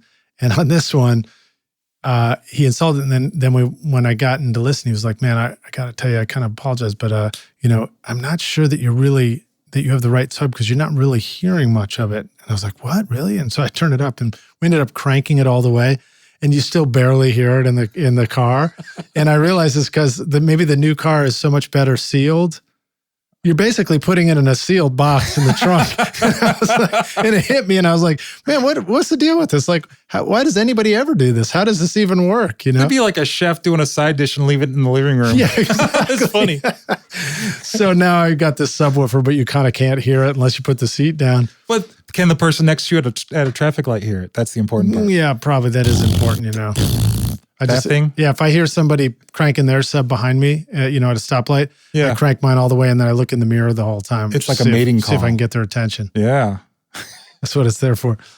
But interesting little detail about, referencing in the car, and maybe so don't I got put a new your sub car in the recently trunk. too. And I used to have, I've been a Honda guy since, I bought my first car, and somebody pulled out in front of me, trashed my good Honda, totaled it, and the insurance company gave me way too much money for it, about twice as much as what it was worth. So I got a really nice car now. Not that Hondas aren't nice. I got a CRV? Yeah, it's gone. I used to be able to tell like within half a dB where I was because I knew that stereo. Yeah. And that was my second CRV. I knew that stereo. And then my new car, it's kind of an upscale kind of car, and they have those remote tweeters, and it has 18 speakers in it, and I hate it. It's just so hyped. It's like the stereo. It's like the ultra definition monitor stereo in your control room all over again in the car when all you really wanted was one speaker. Yeah. My wife has a Pathfinder, and it has one of those Bose stereos. I was going to buy one of those, but I hate the Bose stereo, and they don't offer it without it. This one has, the remote tweeters and everything. All you hear is the top end is extended, and there's a subwoofer under all the seats, and the bottom end extended. There's no 3K in my car. There's no 300 hertz in my car. 300 is my favorite. That's where all the richness is. I love 300 hertz. Yeah, it's like those aftermarket car stereos where if the car stereo looks anything remotely like a fireworks display, just that's not the one you want to get. Yeah, exactly. That is so true. It has all the different names for the EQ curves built into it. Oh, yeah. DSP controls. My home stereo, my old one had theater sound and movie or a music club sound. It just added reverb to stuff. That's hilarious. Well, so the new one that I've got, you have to sort of click in a couple of levels to get to the bass controls, which is kind of a bummer because on my old one, at least you just reached over and there was the bass and treble knob. Yeah. You could adjust it a little bit if you needed to or felt like it was the right move. I kind of miss that. My Honda, I had it flat and it sounded perfect. This one, I have the treble turned down and the bass turned down, and I still have too much treble and too much bass. It's just it's so hyped. All right, so that's why I have the honestly, now that I've lost my car reference, that's a big part. You don't know what you have until you hear it in your car, right? I don't have that anymore. Yeah. That's why I've dove even further into the Sonarworks stuff. I'm relying on my headphones so much now, and I trust them. I know what I have. Where do you go to listen to the headphones? You just stay right in the control room? Or do you find that a different location is kind of part of the experience? They're open ear, but they don't, the acoustics around you don't really influence them that much. Hard? Why did I use the word hard? I don't know. Wow. But I also just listened to a new pair of headphones when I was out at NAMM called Odyssey. I haven't heard Have you heard of this? No, They're pretty fascinating. They have a metal mesh grid flat planar driver. Oh, one of those electrostat kind of thing? Yeah, kind of, yeah. And it was, and they really sounded cool. Sounded cool, so I'm excited to try those out more and learn more expensive? About it. Yes. Yeah, they're more than getting the 650s. But do they look good on you? I'm trying to get you an endorsement. They're bigger. They're bigger. They're bigger on your head, so it's less about how you look and more about how they sound. Oh, that's I gotcha. Yeah, these Sennheisers aren't very flattering to the skull either, but they sound good. It's all right. I always love my big headphones, and then you look in the mirror and you're like, I look like a giant like mouse or something, like a cartoon character It's like wearing these. Princess Leia's hairdo. Yeah. But honestly, then you have like those little AirPod things from Apple that everybody wears. And it just, to me, it reminds me of back in the day when everybody looked like they had a cockroach with a blue light attached to their ear, when they had the mono ones. No, it's two of them on their heads. So I used to have, there was a producer I worked for, and he never took that little Bluetooth telephone earpiece out. And he would be critiquing mixes. You're like, dude, take your thing out. Yeah. All right, so let's talk more about mixing, because I'm pretty sure that's what people want to hear. I loaded my template. Yeah. I moved the faders up and down. And I'm done. And I go home. I get paid. No. I just rearrange the sounds into a way that's monetarily rewarding for me.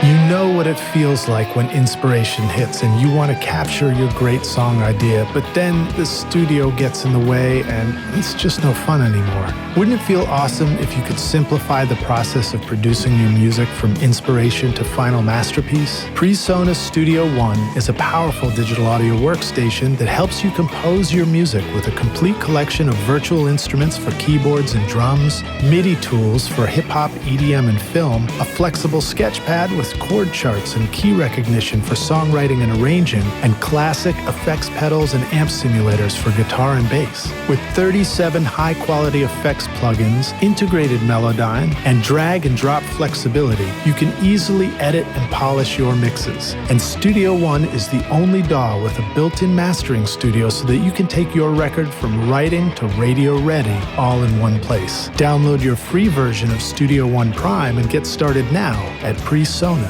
wherever sound takes you. If you want to capture every nuance of a great performance in your studio, then you're going to need to start with a microphone that is crafted with great care and attention to detail. JZ Mics in Riga, Latvia designs amazing sounding microphones that are handcrafted with jeweler's precision to bring you incredible detail in your recordings. At the heart of JZ microphones is the unique Golden Drop capsule design, which uses a lighter, faster diaphragm that delivers great clarity and fidelity while avoiding distracting colorations and distortions. This is my voice right now on the new Amethyst microphone with Class A discrete amplifier circuitry, extremely low self-noise, and advanced built-in shock mount technology to bring an expensive sound to your studio for an affordable price. JZ offers a 5-year warranty, free shipping to the US, and a 30-day money-back guarantee. Plus, for a limited time, you can use the coupon code ROCKSTARS to get 50% off the Amethyst microphone at jzmic.com. What goes into your template? What are some things that might be in a Pro Tools template? Okay, so I'm a big fan of, just for convenience sake, I love that the Waves SSL plugin, the E series. I think it's the E series console. I don't use the G. Just, why I don't use the G? Because I like the look of the E better. There you go. I like the color. If it makes you feel good, it makes me happy. So I use that on pretty much everything. That's my EQ. Oh, that's why you use it, because it's the EQ. It's not the GQ. Bump, bump, bump. Yeah. All right, so you got the E in there, and you're putting those on all your tracks not as all, a start, like, so it's available if you want it, kind of thing. No, I don't waste any plugins. If I don't need anything, it's empty. Because I remind you, I'm still going through a console. I'm still going through some outboard gear. I have racks of vintage compressors and whatnots, a lot of whatnots. But sometimes I just need to, especially if it's coming from another place, somebody else tracked it. I like to run it through an EQ just to do the initial stages of, contouring. And then I have my console, and then I have, any outboard gear. And pretty much I'm doing, the more I do this job, the less EQ I'm doing. Mixes sound bigger, the less you have to EQ them. And now that I've trained my ears better over the last 5 years, I know the EQ points a lot better. I know instead of yanking something, 5 dB, I'll do, honestly, my EQ points are like 1.5 dB now. And that makes so much more difference if it's the right EQ point than 5 dB at the wrong EQ point. So I'm using it a lot more efficiently, I think. And then I have my console, and then honestly, the EQing will take... I'll EQ something in, 30 seconds. And then I'll work on the levels and the balances for hours. I will get a mix until it sounds like a final mix without any automation. So the EQing quickly. Yeah. What are some ways that you listen to something to know how you want to EQ it? Is it only in the context of everything else, or is is there a value to soloing it and hearing it isolated? That's the initial thing. I'll get it to where, if I listen to an electric guitar and go, well, that's really woofy. They used the back end they had a ribbon mic pointed at the wrong part of the amp. I'll know exactly where to start, but yeah, I'll go through a first step of EQing something soloed, get my compression levels and stuff. Right. And then that's the only time I solo stuff. The rest, I just shove everything up and try to balance it. So soloing is valuable for having a look at something. It's not valuable for balancing your mix correctly. It's completely useless for balancing. But the idea of don't ever solo because you can never get it right soloing, that's kind of stupid too, right? Yeah, there are no hard rules. We're not trying to fool ourselves. One thing to remember, I feel, is we're very easily fooled in audio. And so we're not trying to fool ourselves. We're trying to have a better perspective on things. Yeah, the old thing of I turned that knob for 45 minutes until I got it right. Then I noticed, the EQ wasn't in. Right. We've all done it. Yeah, well, and then also people are like, I'm going to do A/B listening things and you can't tell the difference. And I'm like, well, okay, if you want to try and fool me with your little scientific test there. Yeah. But yeah, I can tell the difference because I've been making records for a long time and I've heard it many times in the studio. The mix is all about placement and level. It's more about level, but I pan stuff hard left, hard right, center. There's no in between. And then I just work on the balances. The balances, man, that'll take you an hour. I'll pull my faders down 5 times, and start over again until I get that balance that's just buzzing. And you know what? I've found this sounds really weird. You can EQ a mix by balancing it differently. I just thought of a funny line. Don't be afraid to pull your faders down in public, rock stars.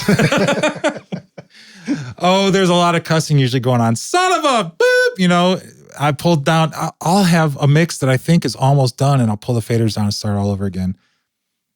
I think it's because something pisses you off in there. Yeah, it does. Sounds like a pissed off move. It very much is. I flip off my console all the time. It's all about that balance. Sometimes you can pull up the drums, and the top end is just beautiful and delicate and perfect and enhanced and extended.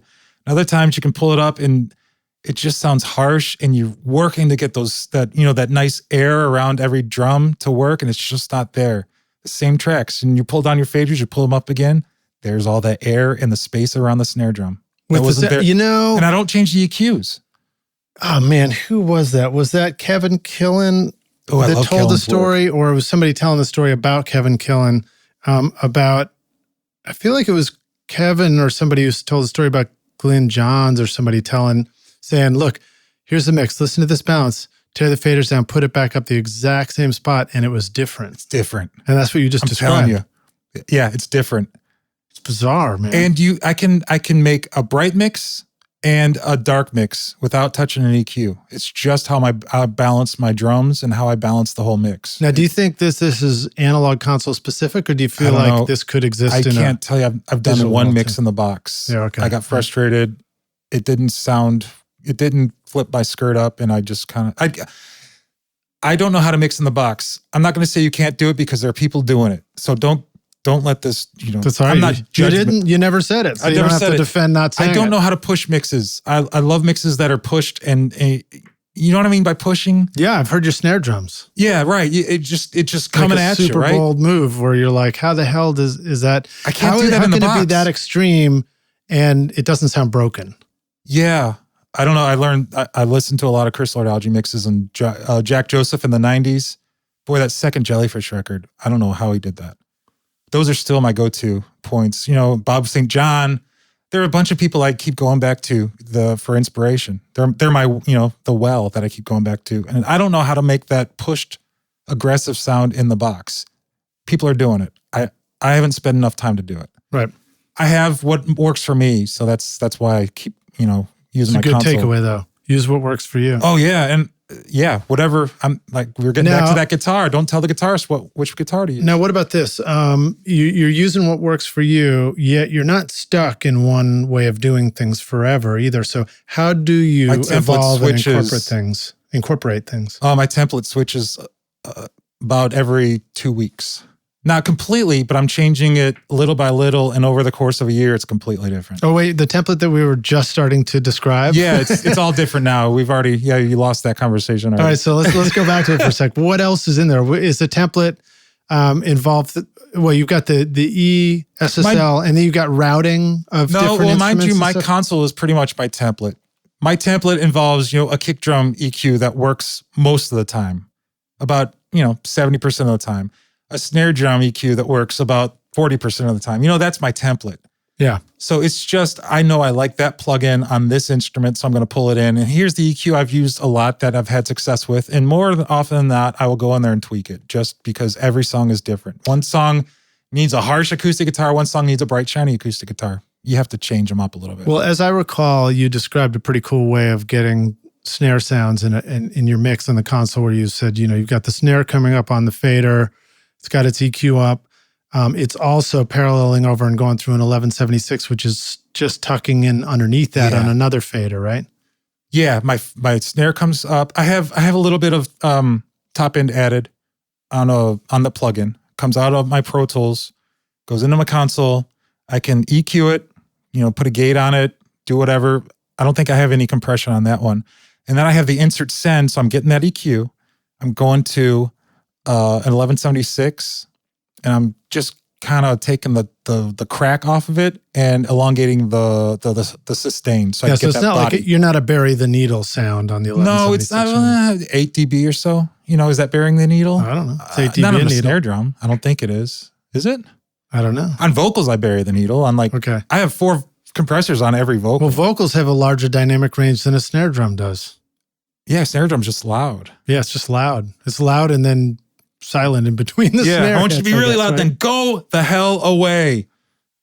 But vocals, it's one of those funny things I feel like you have to realize is that there's stuff that you need to hear right up front that's super quiet, and then the stuff that's, belting a note needs to be in the same spot, maybe. You just said it, man. That's where all the emotion is. Those 2 spots you just said. That's where all the emotion is. So you have to get that loud blah part the same volume as the part. Yeah, and just before this, I was showing off some new mics I got in, the Vanguard ones, and you asked the same question I did, which is you're like, the stereo V44S, you're like, why in the world would you have both mics pointing in the same direction? And I was talking about how, Derek had explained that one of the uses is take one of those and make that your vocal mic, take the second one and record it like 6 dB lower so that you've got this safety capture just on the huge notes that doesn't blow out your sound with the other one. Oh, it's brilliant. I love that. Because some of those singers, man, I have to adjust the mic pre for the verse and the chorus on some, big female vocals. I have to do it in here too. And I usually hate doing it because I'm like, I don't want to get caught in having to reach for the knob every 5 minutes and then forget to do it somewhere. I'm constantly writing the knob on the vocals. I found I've fallen in love with LA2As. On vocals. Yeah. It's my favorite vocal compressor. I love them too. I used to use a Tube Tech. I have a CL1B like everybody has, and I don't think it's been on in 2 years.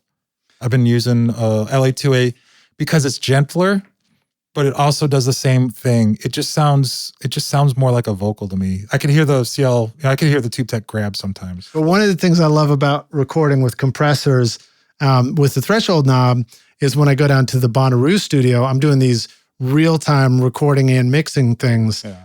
And it means that if I can set the fader level where I like it, but if it's stepping out too far, I just simply back down the threshold and it's catching it more. Gacking with the input level. Yeah, I'm not gacking with the input level now, jacking up, like amplifying a bunch of stuff. I'm just sort of controlling it, which I like.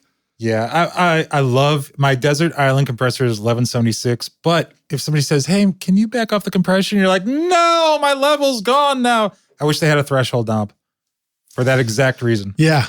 Yeah. So I had that guitar perfectly placed, and now you're making, there's a whole, then you never like that mix again because it's never as good as the original. And all you did was turn off the compression, half a dB or whatever. Yeah. Can you tell I'm really into the small little steps now? Are you like all about your 0.1 dB? No, I'm not that guy. No, I'm not that guy. No. All right, cool. So let's talk about some more of your mix template on the console then. So you got your parallel stuff going on with the snare. You had mentioned to me at one point, you talked about the new Abbey Road. It was like the red console from Waves. Yeah. And you made a cool comment where you said, oh, that was great. I put that on some overheads that were harsh and it just smoothed it out somehow. Yeah. You know what else? Talk about that. It's a really cool plugin. It does this cool thing. I like my overheads loud, bright, loud, and there all the time. But I don't like to compress it because you can hear the compressor grab. There's a lot of transients going on. And that Abbey Road plugin, I don't know, it's the red one of those. I'm not sure which one it is. There's one that I think sounds better than the others, and honestly, I can't remember which one it is because it's. I think there's only a couple, so you're good. There are three. You figured out. There are three different, types. Rockstars, if you can't listen to three and decide which one you like better, then we don't have the answer for you. It's the 36 or I don't know, the Golden Boy. I don't know what they call it, but it compresses stuff, but you can't hear it grab. It just increases the overall RMS volume without compressing it. And we're talking about the console emulation? Yeah, the console emulation. Okay. The Abbey Road, the Waves, Abbey Road, Red, REDD plugin. Yeah. And I don't use any EQ on it. There's this control on it called Drive. You just turn that up and it saturates it, and it just it compacts the sound without compressing it. Obviously it's doing something. It's probably just clipping off the transients. Yeah. Are there some other saturation plugins or outboard gear that you use in situations like that where it'll smooth out the harsh in something? I run my entire mix through this thing called the, Animod. Remember them? I don't think they exist anymore. Oh, that's right. The tape emulator. You got it back I was about when we were doing that record together. Yeah. I love that thing. You can bias your mix. You can bias a digital mix. It's really cool. But it does that. It kind of compacts your mix without compressing. I say without compressing. It's compressing it, but it adds that cold tape saturation compression that we all love so much. How often do you use a tape simulator plugin, for example? I don't have any. Okay. All right. I have a Studer 24 track that I use sometimes. I've never bounced an entire song to a 24 track tape before, but I've done individuals and it works great. All right. And then, so you're not using the plugin tape emulator, and I guess the Animod is really that's kind of adding a little tape to all your mixes all the time. Yeah. Yeah. But beyond that, you don't ever feel like you're missing tape somehow. No, because I'm hitting my console really hard. Even if it's the quiet whisper part of the broken down section of every country song recorded in the last 30 years, the VU meter on my console is still overloading. It's just ping. Really? Everything that's coming. It's an actual needle, or it's LEDs or something. Yeah, okay. My console meters are either all on or all off. There's usually no in between. So I'm hitting my console pretty hard. So I'm getting that saturated sound, which there are thousands of plugins to do that inside of Pro Tools. Heat, is that one of them? Heat is one of the ones that's built into Pro Tools. Yeah, I think that's what they're going for with that. Now, how did you arrive at that? I mean, that seems like that must have been difficult if you didn't know that was safe to do. Oh, we would have gotten in trouble in college for this. Wouldn't you feel like, as an engineer, you're like, oh my God, I'm in the wrong zone of how to use this gear right now? I don't know. It sounded like the records I loved. So that's why I kept pushing it and pushing it and pushing it until now. It's just, they're full on all the time. So it just seems like I have greater control over my mixes when I have that much volume coming off of each fader. I just feel like I have fuller, bigger sounding mixes, and it's easier to mix because they're all the tones are compacted already. You just move them up, and there's your mix. Now, where are places where you push it too far sometimes, and you're like, okay, I can tell it's crunching, it's doing this. It took me a while to learn that the analog tape simulator because I was pushing it, and you could hear it on the vocal. You could hear crunch. Immediately, or do you go through the same thing? I was like, wow. It's like later you look back on it the next morning and you're like, shit. Well, I always heard it, but I thought it was cool. And now I'm looking back going, that's not so cool, man. That's a mullet. That's a members only jacket right there. That's a rat tail. That's a dirty toilet in your studio. You can probably not do that anymore. Oh yeah, man. Dirty toilets in the studio. Yeah. Work on that. Do you know what I mean? When you get a new piece of gear, you kind of push it to its boundaries. You overuse it a little bit. Absolutely. I did that with the tape simulator. And now I remember the BBE Sonic Maximizer, whatever it was. Oh man, that was the talk that sort of accompanied that piece of gear at first. Yes. Because it just made everything sound pretty cool, but then it's too much. A little bit of that thing goes a long way. Do they still make those? They're built in the TV sets now. I think I have it as a plug-in. I think I have the early version. Everything's of it or a plug-in. You know what's not a plug-in? A Rev 7. My favorite snare reverb ever. That's right. I remember you talking about that. SPX 90 is not a plug-in that I know of. Well, you need to get on that. Somebody out there needs to get on that. I will buy it. Yeah. Well, I guess that was Lexicon or was that Yamaha? No, that was Yamaha. Yamaha reverbs, 80s reverbs on drums are just, I love them. Well, I'm sitting right next to the Eventide H9000, and they've been doing some awesome jobs of, porting in all these old pieces of gear into their plugins and into the hardware unit and stuff. I have 4 auxiliary Rev 7s just waiting in the wings for one to die. I've gone through 3 so far in 15 years in my studio, so I'm just waiting. Well, the coolest thing about using the old gear for effects like that is, especially in a console mix, you can dedicate something to like, this is just right for the snare sound. That's what I have. Or whatever, right? Yeah, that's what I have. And what kind of setting makes a cool sound for a snare on a Rev 7? Program 18. I don't know what it's called. Is it a room sound or is it a hall sound? I think it's like large hall or something. I have large hall at 0.3 of a second. That's my snare reverb, and it doesn't change. If it's a ballad and I can always add additional reverb, but that's my setting. And that's awesome. That's how it is. That's awesome. That sound that's coming at you, I barely have it tucked in there. If I muted the reverb, the snare will get a little smaller, but not too much, but it's just enough to add some space. Okay, so it's not like a forward feature thing. Oh, no, we're not mixing Born in the USA. Right, no, okay, dig it. It's just an enhancement. Reverb dates mixes. Yeah. You know what I mean? So I'm not a big reverb fan. I'm a delay fan, but reverb, it tends to date mixes. You can tell what era it's from by how they use the reverb and what the reverb sounds like.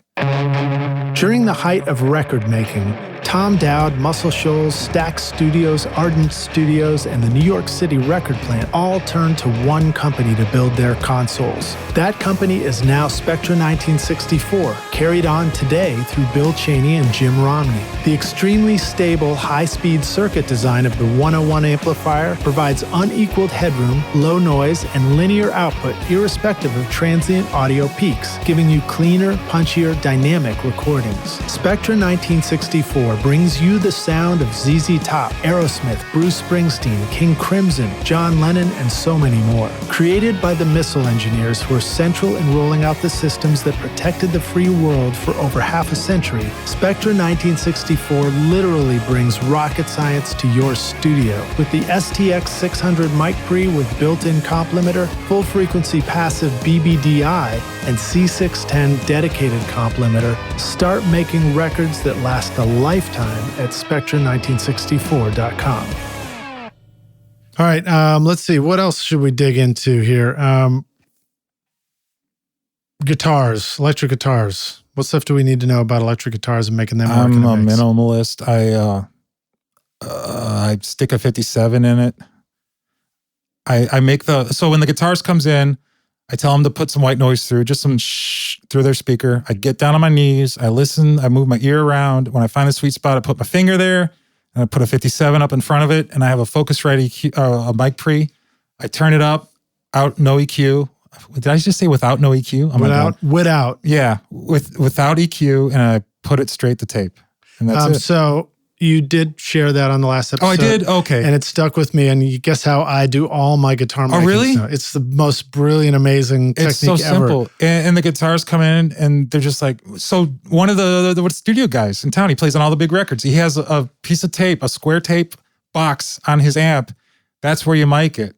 I would hate to be another engineer being forced to use, the Jamie Tate square, but that's what he calls it. It's written on there, Jamie Tate's spot, and that's where he makes everybody mic it. So I'm flattered, and I'm also kind of embarrassed at the same time. But all the guitarists love that technique because it sounds like their amp. Yeah, well, I mean, it really works. So it's fun because it's such a drag to search around and feel like this guitar miking thing is such a mystery.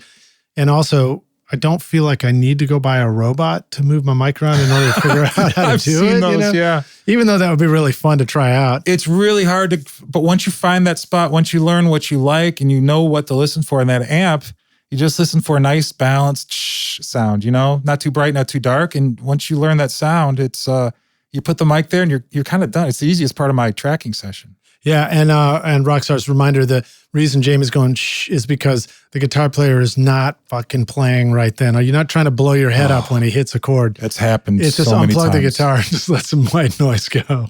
Don't play. Okay, I won't play. Don't play. All right, I'm not playing. Step away from your guitar. Okay. And it blows your ears off. Yeah. It's happened so many times. Yeah, and that's challenging when you need that ear a moment later to go in and make critical decisions about something. Yeah. But it's a great way to mic up the guitar and have it work, and also feel pretty good about a single 57 on a guitar amp too. It works, and it's less hassle in mixing. It's less hassle everywhere. You have 4 guitar tracks, you have 4 tracks. 4 guitar parts, you have 4 tracks. You don't have to worry about anything. How often do you find yourself mixing and having more than one mic on an electric guitar? So all the time, almost everything I get from other people, they'll have, at least 2, sometimes up to 6 per part. And, and on stuff that I'm mixing, they're, I don't know, sometimes up to, 7, 8, 10 guitar parts, and multiply that by 4 or 5. That's a lot of tracks to sift through. Yeah. So I'll go through and I'll listen to every single one. I'll pick the one that sounds the best, because it's usually just one and all the others are trash. It's usually one that sounds way better, and all the others, it's obvious that they don't sound good. I just delete them. Have you ever been glad that there was more than one to choose? Like on a certain part, you're like, oh, I like the 57, and on this one, I like the Royer ribbon. No, I don't.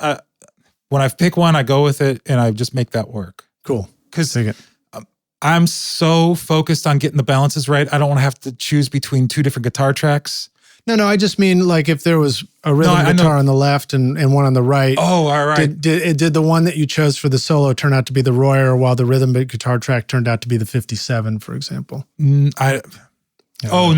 Yeah, it's usually the same But even one. then, it's like, just make the decision at the recording Make the decision stage. and make that one work. Yeah. Because I've tried to carry around 4 mics. We went and mixed a record with Tom Lord Alge, and he and we brought 4 mics, and he's like, why are there 4 mics on the guitar? It's like, well, I thought you'd make the better decision about it than I would. What did he say to that? He actually flipped around and he was like, come listen to this. He goes, these 2 are in mono. They're the same mic or whatever. I'm like, or I did all these crazy edits on the guitar. And so the different tracks would like flip in between the mics would somehow get confused, and some of the edits would be in mono. And I was like, oh, sorry, man. So I think he just summed it all down.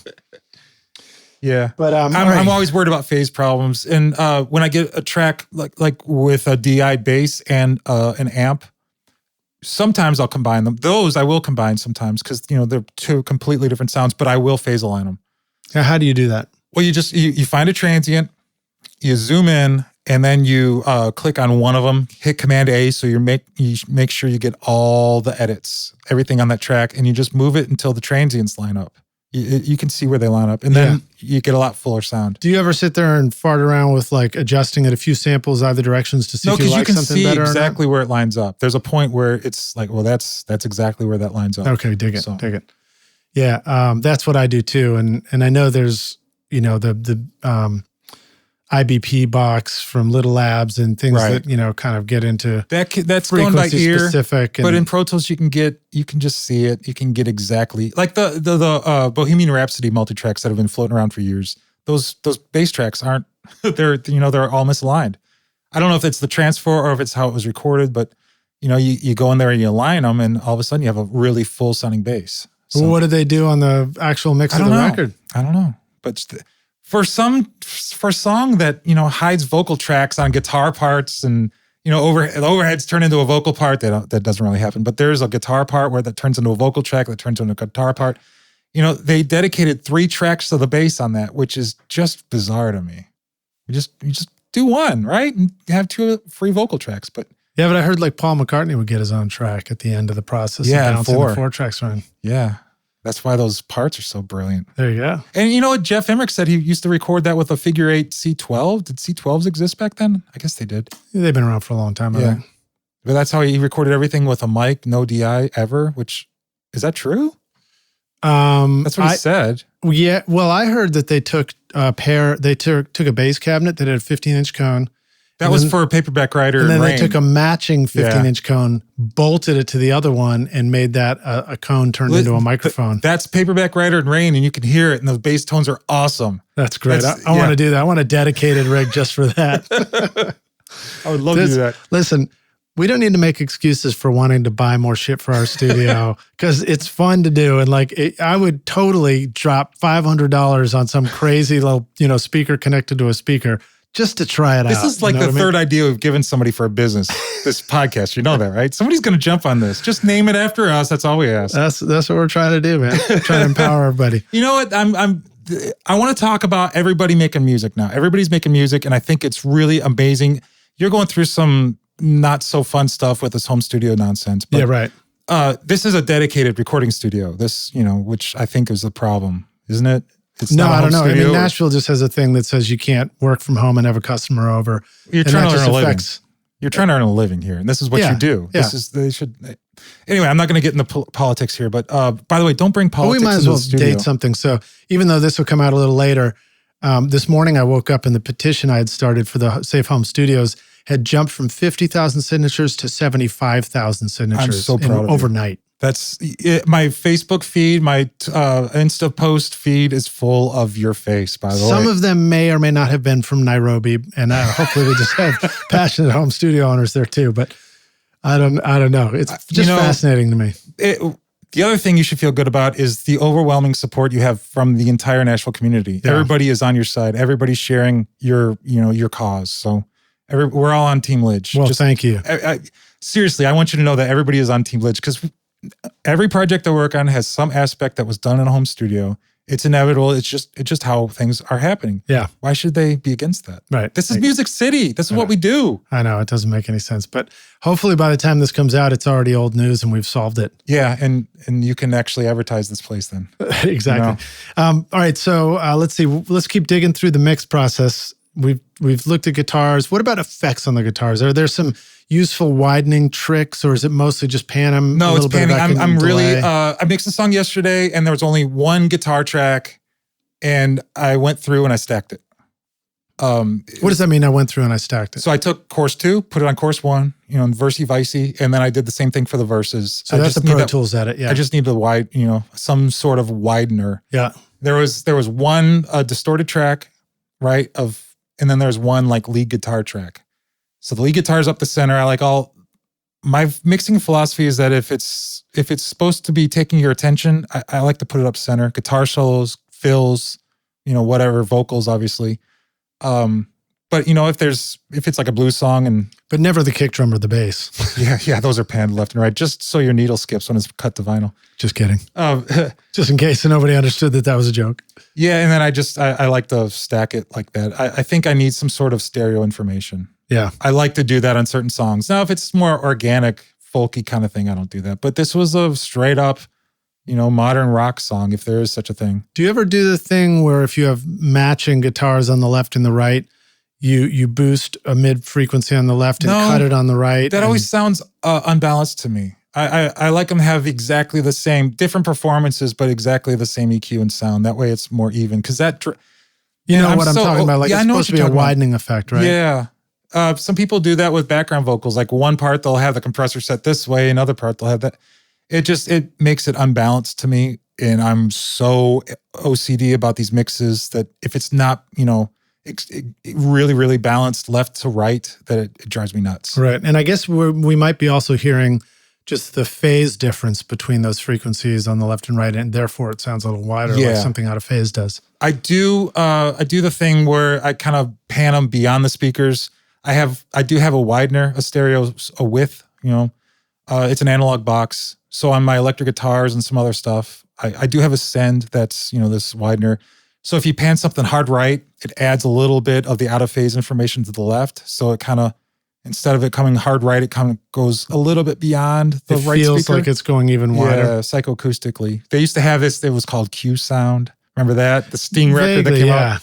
This is all they were doing with that. It was just marketing back then. So there was somebody who I forgot what his name is. Randy. Who's the guy who mixes like? Anyway, what is his name? Nickelback. He mixes like really great sounding rock mixes. He did Metallica records. What is his name? I'll be screaming at myself when I listen to this podcast. But he does somebody this. I should know and somebody who should be on the podcast. He's one of my favorite mixers, and of course I'm having a complete brain fart right now. But his first name's Randy, Anyway, Staub, that Randy Staub. Randy Staub. Okay, dig it. He Awesome. does that. He has this stereo with, I think it's like this consumer box that he got for $100, and he runs his guitars through it, and it has this out of phase information. That's why his mixes sound so wide. So I do that. That's awesome. I found out he was doing it. I've been doing it for 15 years, 20 years now, and he's doing the same thing. I guess we all hear the similar ways. How many things get used in the studio, like in the mix maybe, that are surprisingly like some cheap thing that's part of a consumer thing that like turns out to be a great I used to use that Line 6 delay pedal for my vocals until the rack. I love the green delay pedal. I still use it on my guitar. Yeah. I used to use it for my vocals. I ran it into a mic pre, but now they came out with the rack mount version. That's what I used until I started getting into plugins. What about, so that brings up a thing that I really like in the studio in Bonnaroo. When I'm mixing in real time, I'm like, there's no time to go look at millisecond numbers on a screen. I'm just like, just give me something I can hit with my hand for tap tempo while I'm mixing. Tap tempo's great. Do you ever do that? Do you have tap tempo as part of your mix setup? The Line 6 rack mount delay. That's my tap tempo. And so do you have like an actual pedal on the, or do you just use the knob on the button on the front? Mm-hmm. And that's when we're tracking, and I need to give the drummer a tempo. I need to know where to set my click. That's my Line 6 box is where I do it. I love that. How does that work? How do you give them a tempo by tapping on the tempo? I just tap it and tells me the tempo of the song. Oh, I see. Okay. All right, great. That's on the readout. So that's still that's still my priority, my first vocal delay. Yeah. Is that Line 6 box. Yeah. Well, one of the things I like about tap tempo when I'm mixing in real time is I will actually change it while I'm mixing. I'll get to a part of the song and I'll just start doing triplet delays and eighths and sixteenths and then back to quarter notes and slow it down for a section. It's great. And I would never do that when you try and set it and forget it in a mix. I guess I'd have to print that to a track, but that kind of stuff program it into the automation. Yeah, those are the kind of things that are fun when they happen in real time that just disappear without you noticing it when you start to. But it adds excitement and interest. And yeah, maybe that's the reason. Different. Maybe that's the reason why we want to hear a song 10,000 times. That's what keeps us coming back, because there's that energy to it, just off the cuff kind of energy to it. Something that's changing within the song. Yeah. All right. So what about bass stuff? You talked about aligning the two bass parts. Any other cool things that will help your bass sit in a mix just right? I'm kind of a minimalist. I'll run it through like that SSL EQ, and I'll just add a little bit of. Sometimes I'll add a little bit of AK. One SSL EQ on the aux sum of the DI and the bass, the amp together. Like they go through a single EQ. When I record bass, it's just one line. So when I get stuff from other places, sometimes, very rarely, but sometimes they'll record a DI and the amp. And what do you do when you're getting one line?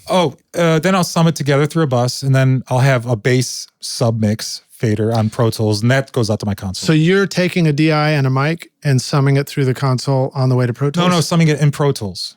Oh, no, I don't record bass like that. I'm using mostly studio musicians. They have, their bass. It's just they're just sending you a line, one direct line. They usually have, these bass players are getting amazing tones. They'll have like a Neve module and a compressor, or some sort of mic pre and a compressor, and I don't touch it. I plug it into Pro Tools. And one thing I've noticed that people record really, really quietly now. So a lot of these bass players have come from other studios, and their level will be around -16. I'm like, well, no, man, like triple that output. Hit 0 on my console at least, right? And everybody wants low levels now, which is frustrating. But that's probably a mixing in the box thing, maybe. What is that about? I get stuff that peaks at -30. Analog Gear has mic pre's have a noise floor.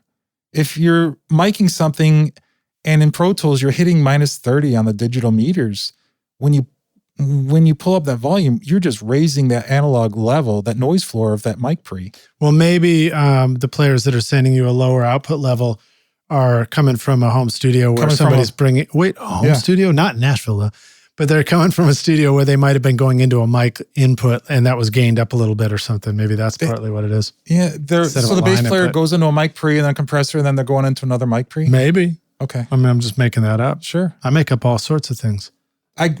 So let's get on to that. The stuff I get from other places, all the record levels are, if you just have your Pro Tools screen up there and the waveform set to normal, you don't even see any waveforms. You have to plump those Right, up. way too small. Because they're the record levels are so low, they don't even register as waves. So how do you like to plump it up? Do you just use the clip gain? I cuss a lot, and I make a Facebook post, and I complain about it, and people call me an old cranky man, and nothing changes. And then I use a plugin to pump up the volume to proper levels. So that you see a good input level on the console for each track. Yeah. So each channel's got a VU input meter or something like that, right? Yeah. I don't know where this practice came from. It's bizarre. They're recording at 24 bits, but they forget that they're using an analog mic pre with a noise floor.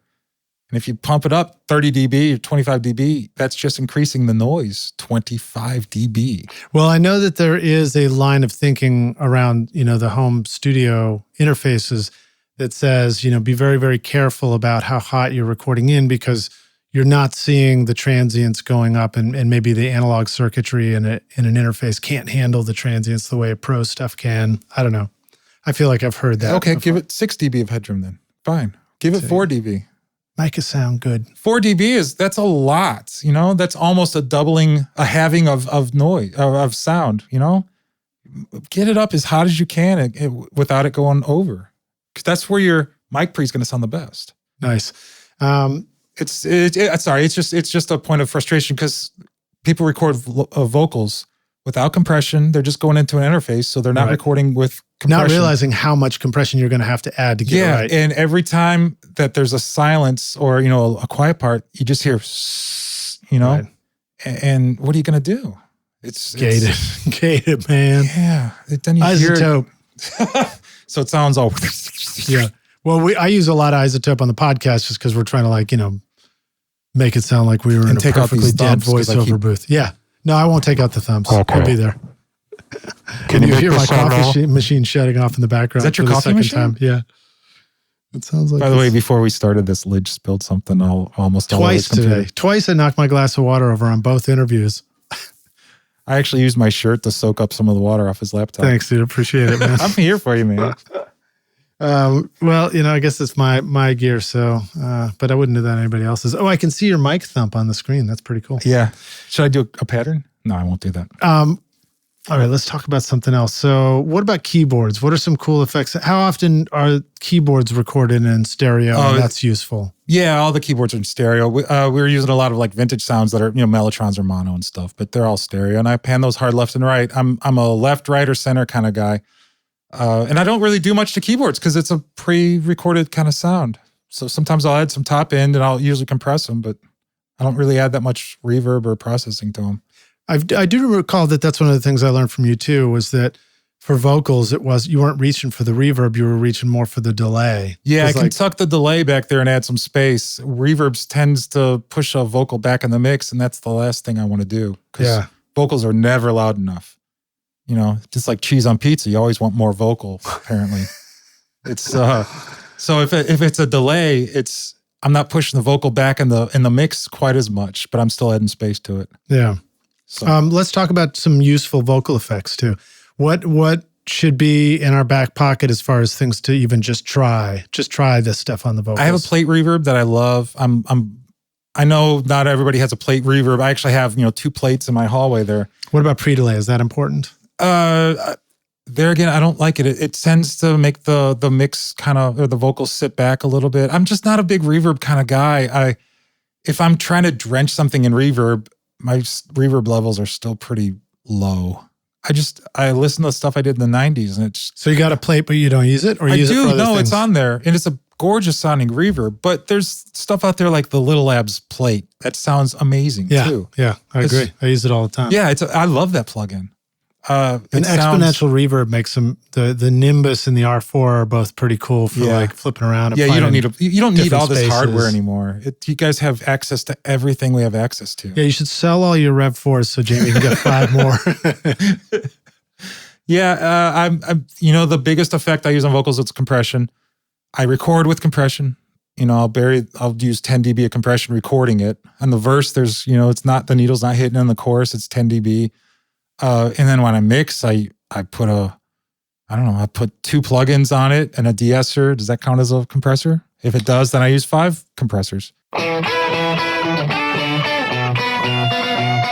Want to record killer drums in your home studio? Rockstars of Drums will show you how to record, edit, and mix pro-sounding drums with a Nashville session drummer in a Grammy-winning studio. Want to start mastering your own records? Rockstars of Mastering walks you through exactly how I mastered my own record using nothing but plugins in PreSonus Studio One. Want to learn how to create a mix that doesn't suck but rocks instead? At Mixmaster Bundle, I show you how to mix using stock and free plugins so that you can have punchy, powerful drums, guitars that rock, bass you can feel, and a mix that is in your face. Plus, it's totally free as my way of saying thanks for listening. Then go to mixmasterbundle.com to get started for free now and look for the clickable link in the show notes below. If I get heavy into compression and the de-essing gets really heavy, they're sort of working together. Yeah. In a way, you know. I used to put the de-esser first, and now I'm experimenting with putting them after my first two compressors, and then I have 1176 and an original Joe Meek that I run my vocals through. And that's kind of my vocal. So that's 4 compressors? 5 if you include the de-esser, yeah. All right, give it to us one more time. I don't know what I use. I think I use an LA2A when I definitely use LA2A when I record. I think I'm first up in my Pro Tools template this week. It changed this week, is an LA2A plugin.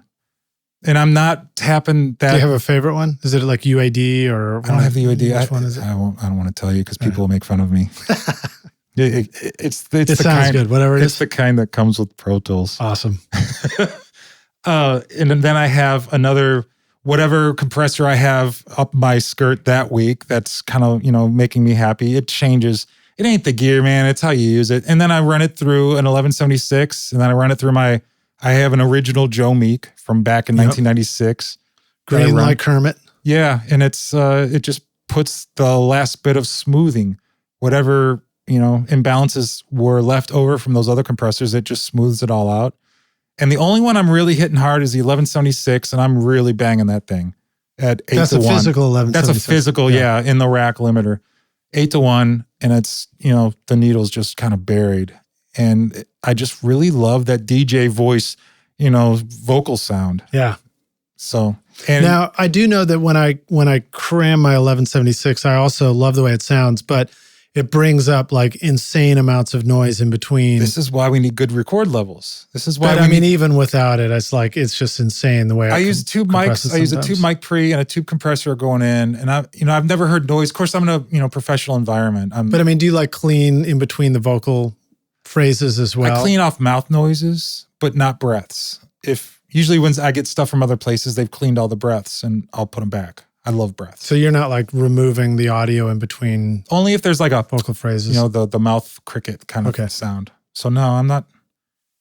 If during a solo, I'll clean that up. Right. Not if there's a line and then a second and a half pause and another line, I won't clean that up. It's all in there. Right. Yeah. I don't know if I always do that, but I find the RVox plugin is really useful because I like the gate on that, as you can catch a lot of things. Does it work great? Pretty great. What? I've gotten into really, really cleaning my vocals though. Before I tune it, I'll go through and I'll clean up the P-pops. I'll go, and I just really like clean vocals because I compress the vocals so much.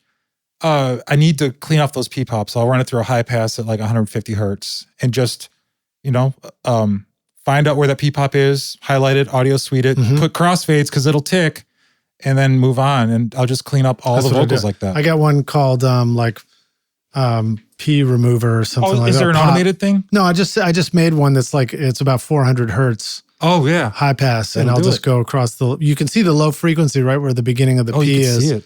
It's a huge black. Isn't that such wave. A sense of satisfaction after you've processed it and that waveform's clean? Yeah. Oh, I love that. But my mixes are so compressed. I'm not stupid with them, but crystal Audiology, all the big mixers, they're mixed. Modern mixes are compressed. Yeah, a lot of compression. And that sound, I personally love that sound. It started happening in the late 80s. People discovered compression, and mixes just got bigger and bigger and bigger. I feel like it happened with Steve Miller. Really? What song? Like remember, because you'd hear the breathing, and I was like, wow, man, this vocal sounds so wild. And I feel like that was sort of my introduction to very compressed. Everybody spots Let's Dance as the first one, the Clear Mountain mix. Yeah. I don't know what the first one I remember was, but I love that sound, and we're still going with it. I think I saw Bob walking around NAMM, and I didn't go up and say hi. He's a nice man. I've talked to him a couple of times. I think he was just tying his shoe. Well, don't bother him tying his shoe. Yeah. He's a very generous man with his time. I've bothered him several times. I went to AES a couple years ago, and I walked into all my heroes. And they're just there. It's a small enough thing now. AES isn't a big to do anymore, and there's Jeff Emmerich, right? And there's, Bob Claremont, and there's all these guys, and they're just so nice, and they're generous with their time, and they're happy to meet with everybody. They're just psyched to be out of the studio except for one guy, but I won't mention his name. But everybody was just so amazingly cool. I love that. This industry is, man, it's just a cool industry to be in sometimes. I agree, man. I love it. It's weird. We're the cool part, and then you get into the label goon stuff, but, I don't like that. But the people making the records that we love are really approachable. All right, so when you print a mix, you go through the tape emulator. You use, do we talk about any bus compression? Yeah, I have an SSLG hardware unit that I love. Every mix I've printed since I got that thing back in 1996 has gone through that. It's still the same setting, slowest attack, fastest release, 4-1. And I used to do like 5 dB of compression. Now I'm doing about 2 or 3 at the peaks. And it just, my mixes are so much more compact and, tightly balanced now that just a drop of compression really makes a huge difference. So nice. And then what about, this concept of sending the heater mix to people to listen to? Do you do some sort of limiting as well? I do 3 dB. 3 dB. Yeah. My mixes coming on my console are usually minus 13 RMS. Okay. Mastered CDs now are, minus 6 RMS. So I do minus 3. So I get up to, 9 or 10 RMS, and that's loud enough for any man. Anything louder than that is just ridiculous. So it's interesting that you talk about minus 3 too, and it's like the idea that I guess one of the benefits about mixing over and over again and having a consistency is you begin to know like you're going to be hitting a certain level, so therefore consistently each mix only needs this certain extra amount to get there kind of thing. As opposed to like, if I'm mixing totally wildly varying projects, I'm like, I don't know, each time I do it, I'm just trying to get it to a totally different place. So I only do minus 3. I could do more easily. It's barely, honestly, when I do minus 3, the meter's barely flickering on the limiter. So minus 3 means the threshold's coming down minus threshold's 3. Minus Unlike 3, what, an L2 or something like that? Or that's like what I have. Or Maxim or whatever's in my, whatever's in my rig. It's actually Maxim, but there again, I don't want to have people make fun of me because I'm using the stock plugins on Pro Tools. It ain't the gear, people. It's how you use it. So yes, I do use Maxim. Nice. I like Maxim. It's got it sort of fattens up the bottom. It does something. It's just there. I have LA2A or the L2. I have the Waves L3, ones, L17. I have Ultra, all those. Yeah, the Ultra Maximizer. Max. Extreme Ultra Max. The Extraordinizer. Dude, that is awesome. Market that. That's my idea number 4. Writing it down now. Copyright 2020 Rockstars. That is awesome. I love that. All right. So you know why I only do 3? It's loud. It's louder than, the mix was coming out of the console. It adds just a little bit more energy to the mix because you're kind of flattening it a little bit. But it also gives the mastering guy a little room to work. And I'm not taking away his thunder. You got to leave those mastering guys room to work. And when I print mixes, I usually leave about, a dB, half a dB of headroom just so the mastering guy doesn't holler. I'm not smashing it. And I definitely do not limit my mixes pre-mastering. Yeah. Also, I think when you're thinking about getting things loud so that you can send it to a client or you yourself could go listen to it in a car and like the way it sounds, is very easy to overcook it and overdo it. Yeah. And so more is not always better. So here's the thing. If you get a really loud mix, the first thing you're going to do is turn it down.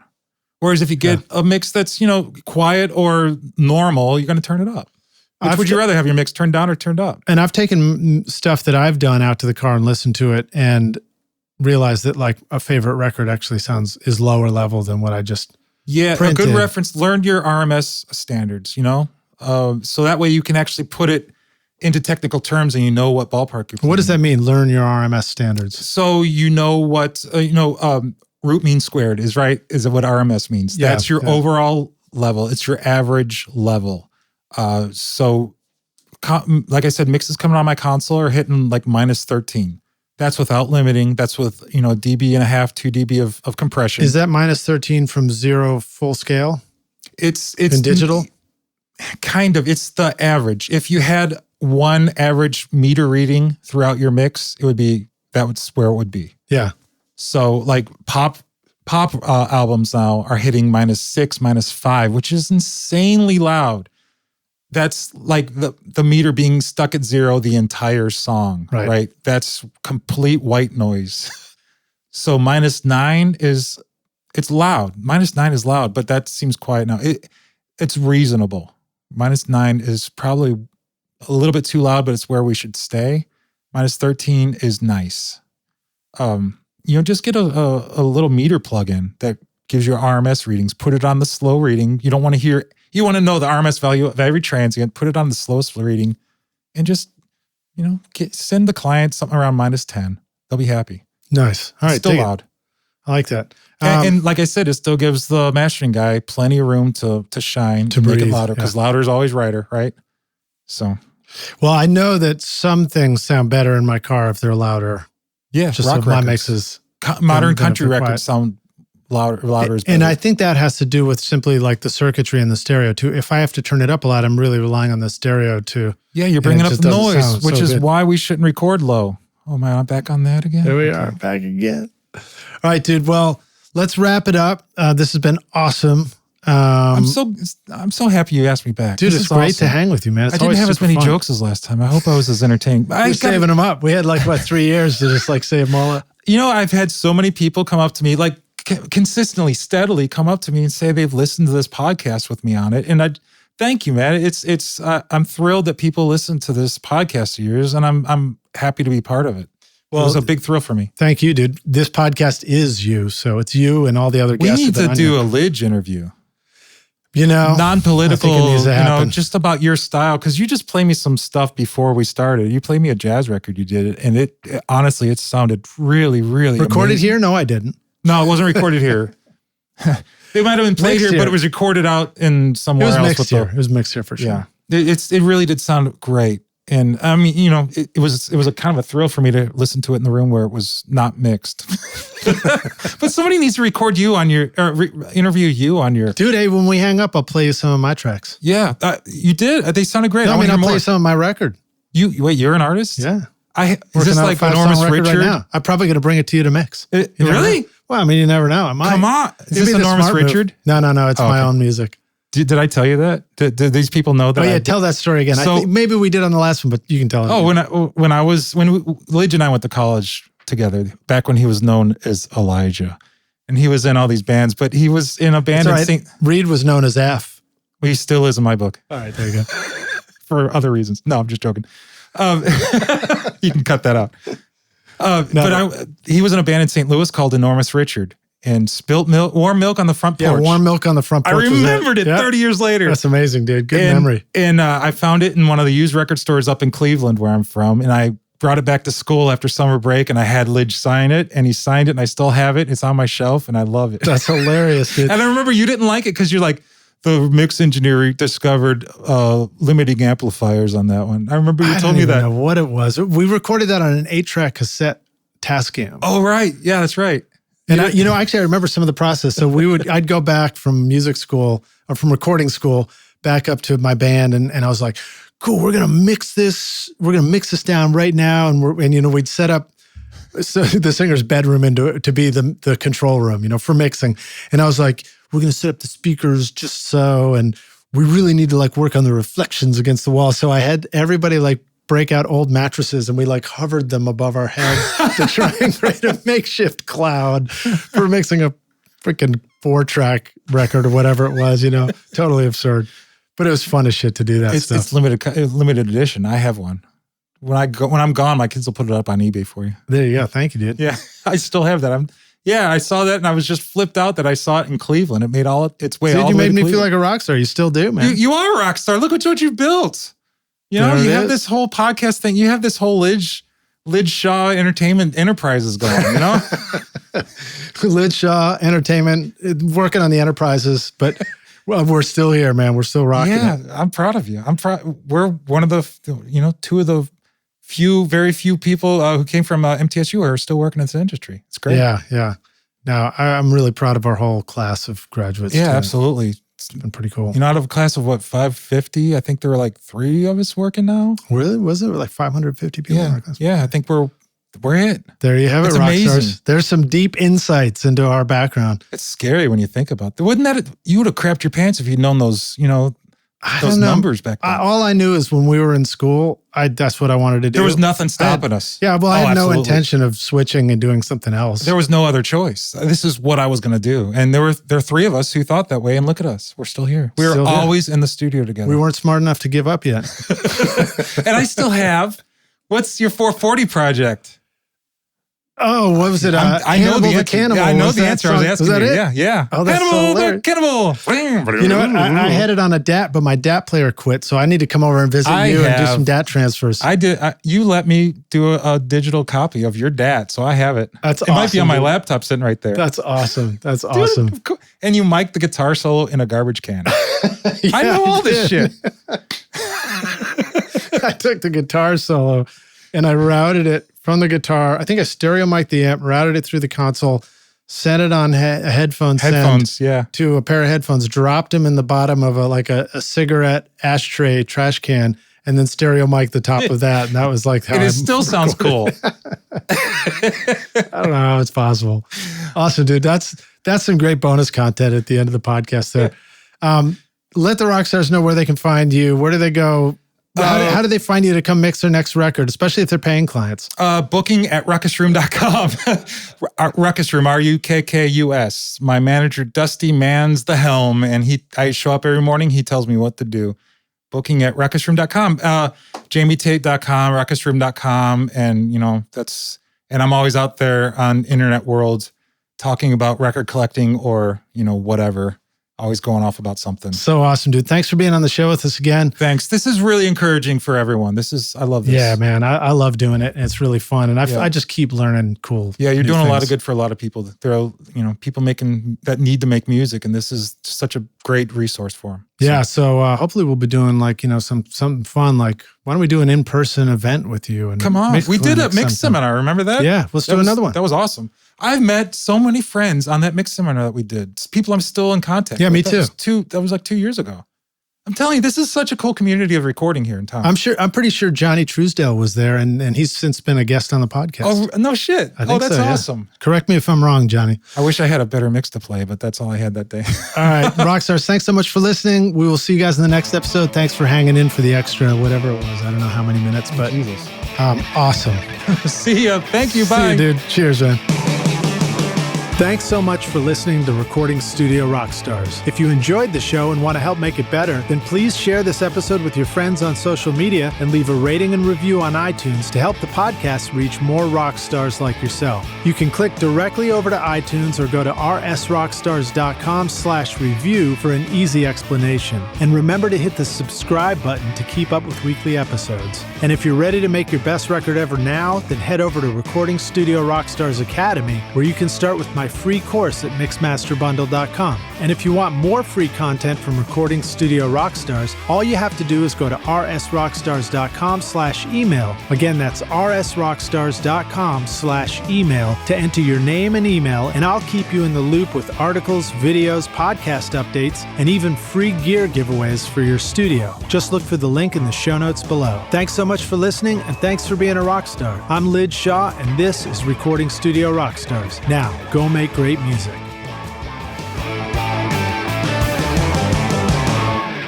Recording Studio Rockstars would like to give a big thank you to our amazing sponsors who helped make this episode possible. OWC, Whisper Room, Spectra 1964, PreSonus Studio One, JZ Microphones, United Plugins bringing you Hyperspace, Royal Compressor, Fire Cobra, and Front DAW, and Audio Movers, helping stream high-quality audio directly from your studio. You will find links to all these wonderful sponsors in our show notes. These are all things I highly recommend for your studio. They're going to help you make your best record ever. So thanks so much for listening, and we'll see you guys in the next episode.